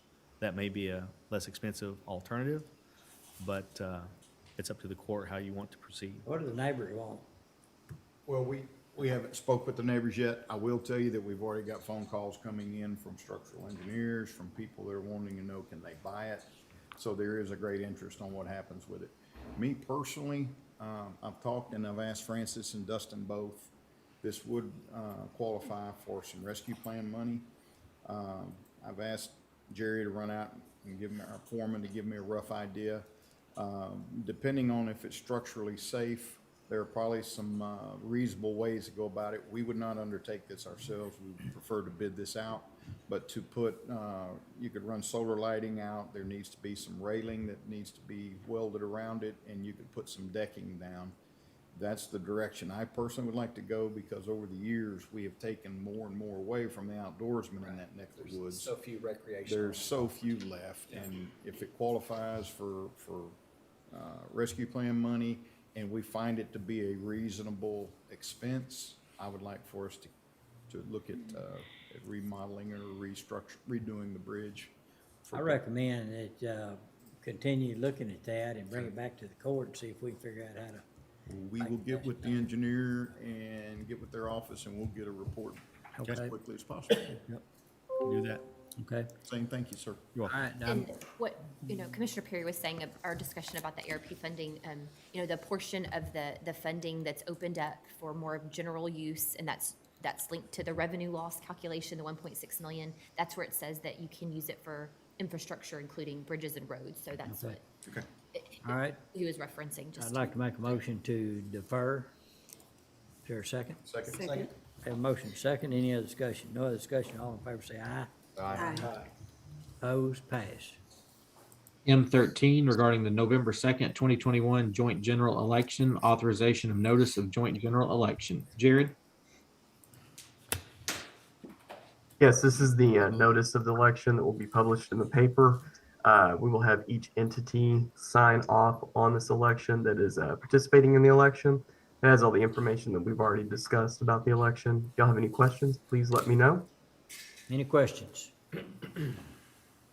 All right, is there a motion to approve the notice of joint general election? So move. Second. Have a motion second. Any other discussion? No other discussion. All in favor say aye. Aye. Opposed? Passed.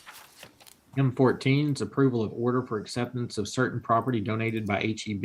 HEB donated some water for an event this past weekend. So I don't know, Commissioner Miller, did you want to add anything to that? No, you did great, but I do want to thank HEB. We had an event this past Sunday, Candlelight Memorial, to remember the families that have lost loved ones due to violence in public spaces, and they donated 200 bottles of water, which if you were out there from 6 to 7, you appreciate it. So there are no questions. I'd like to make a motion to approve M14. Second. Motion made and second. Any other discussion? No other discussion. All in favor say aye. Aye. Opposed? Pass. Under item N, Americans with Disabilities Compliance Project, N1 is authorization of professional services invoice CPNY for their report for the month of August. Total is $4,058.25. Move to approve. Second? All right, have a motion second. Any other discussion? No other discussion. All in favor say aye. Aye. Opposed? Pass. Under item O, McLennan County Venue Project. Under item O2 is regarding the construction manager at risk agreement with John W. Irwin General Contractor. O2A is authorization of original roofing and metal panel warranties.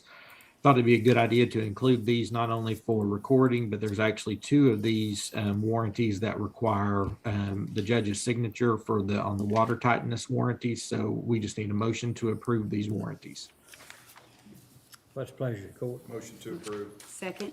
Motion made second. Any other discussion? No other discussion. All in favor say aye. Aye. Opposed? Pass. O2B is authorization of application and certificate for payment number 28. Ken? Yes, we received this application. It's in the amount of $189,153. Dustin and I both have reviewed this application. It has been reviewed by Populous and signed off by them, so it should be good to go. Okay, any questions? Not, what's the pleasure of the court? Motion to approve? Second. Have a motion second. Any other discussion? No other discussion. All in favor say aye. Aye. Opposed? Pass. O2C is authorization of certificate of substantial completion, and this was provided to us by Populous. It sets that date of substantial completion at April the 8th, 2021, and that is, of course, the starting point of our warranties. And just as a reminder, we were utilizing the building at that time minus some of the kitchen area, so this was the agreed upon date of April the 8th, 2021. Okay. Any questions? I'll make a motion we approve. Is there a second? Second? Motion been made and second. Any other discussion? No other discussion. All in favor say aye. Aye. Opposed? Pass. Judge, I believe that's all the action items unless I missed something. Can we get an update next meeting on the tower project? Yes, sir, we can. Specifically, the precinct 3, or you can Okay. let me know offline. Will do. Okay, I anything will else? say this right now, that we're meeting with them out at the precinct 3 site tomorrow. I just want to add that. Okay. If I'd have known, I could have been there, but it's all right. Sorry. Okay, Just please include Johnny when you decide on placement. okay, anything else to come before the court? If not, we stand adjourned.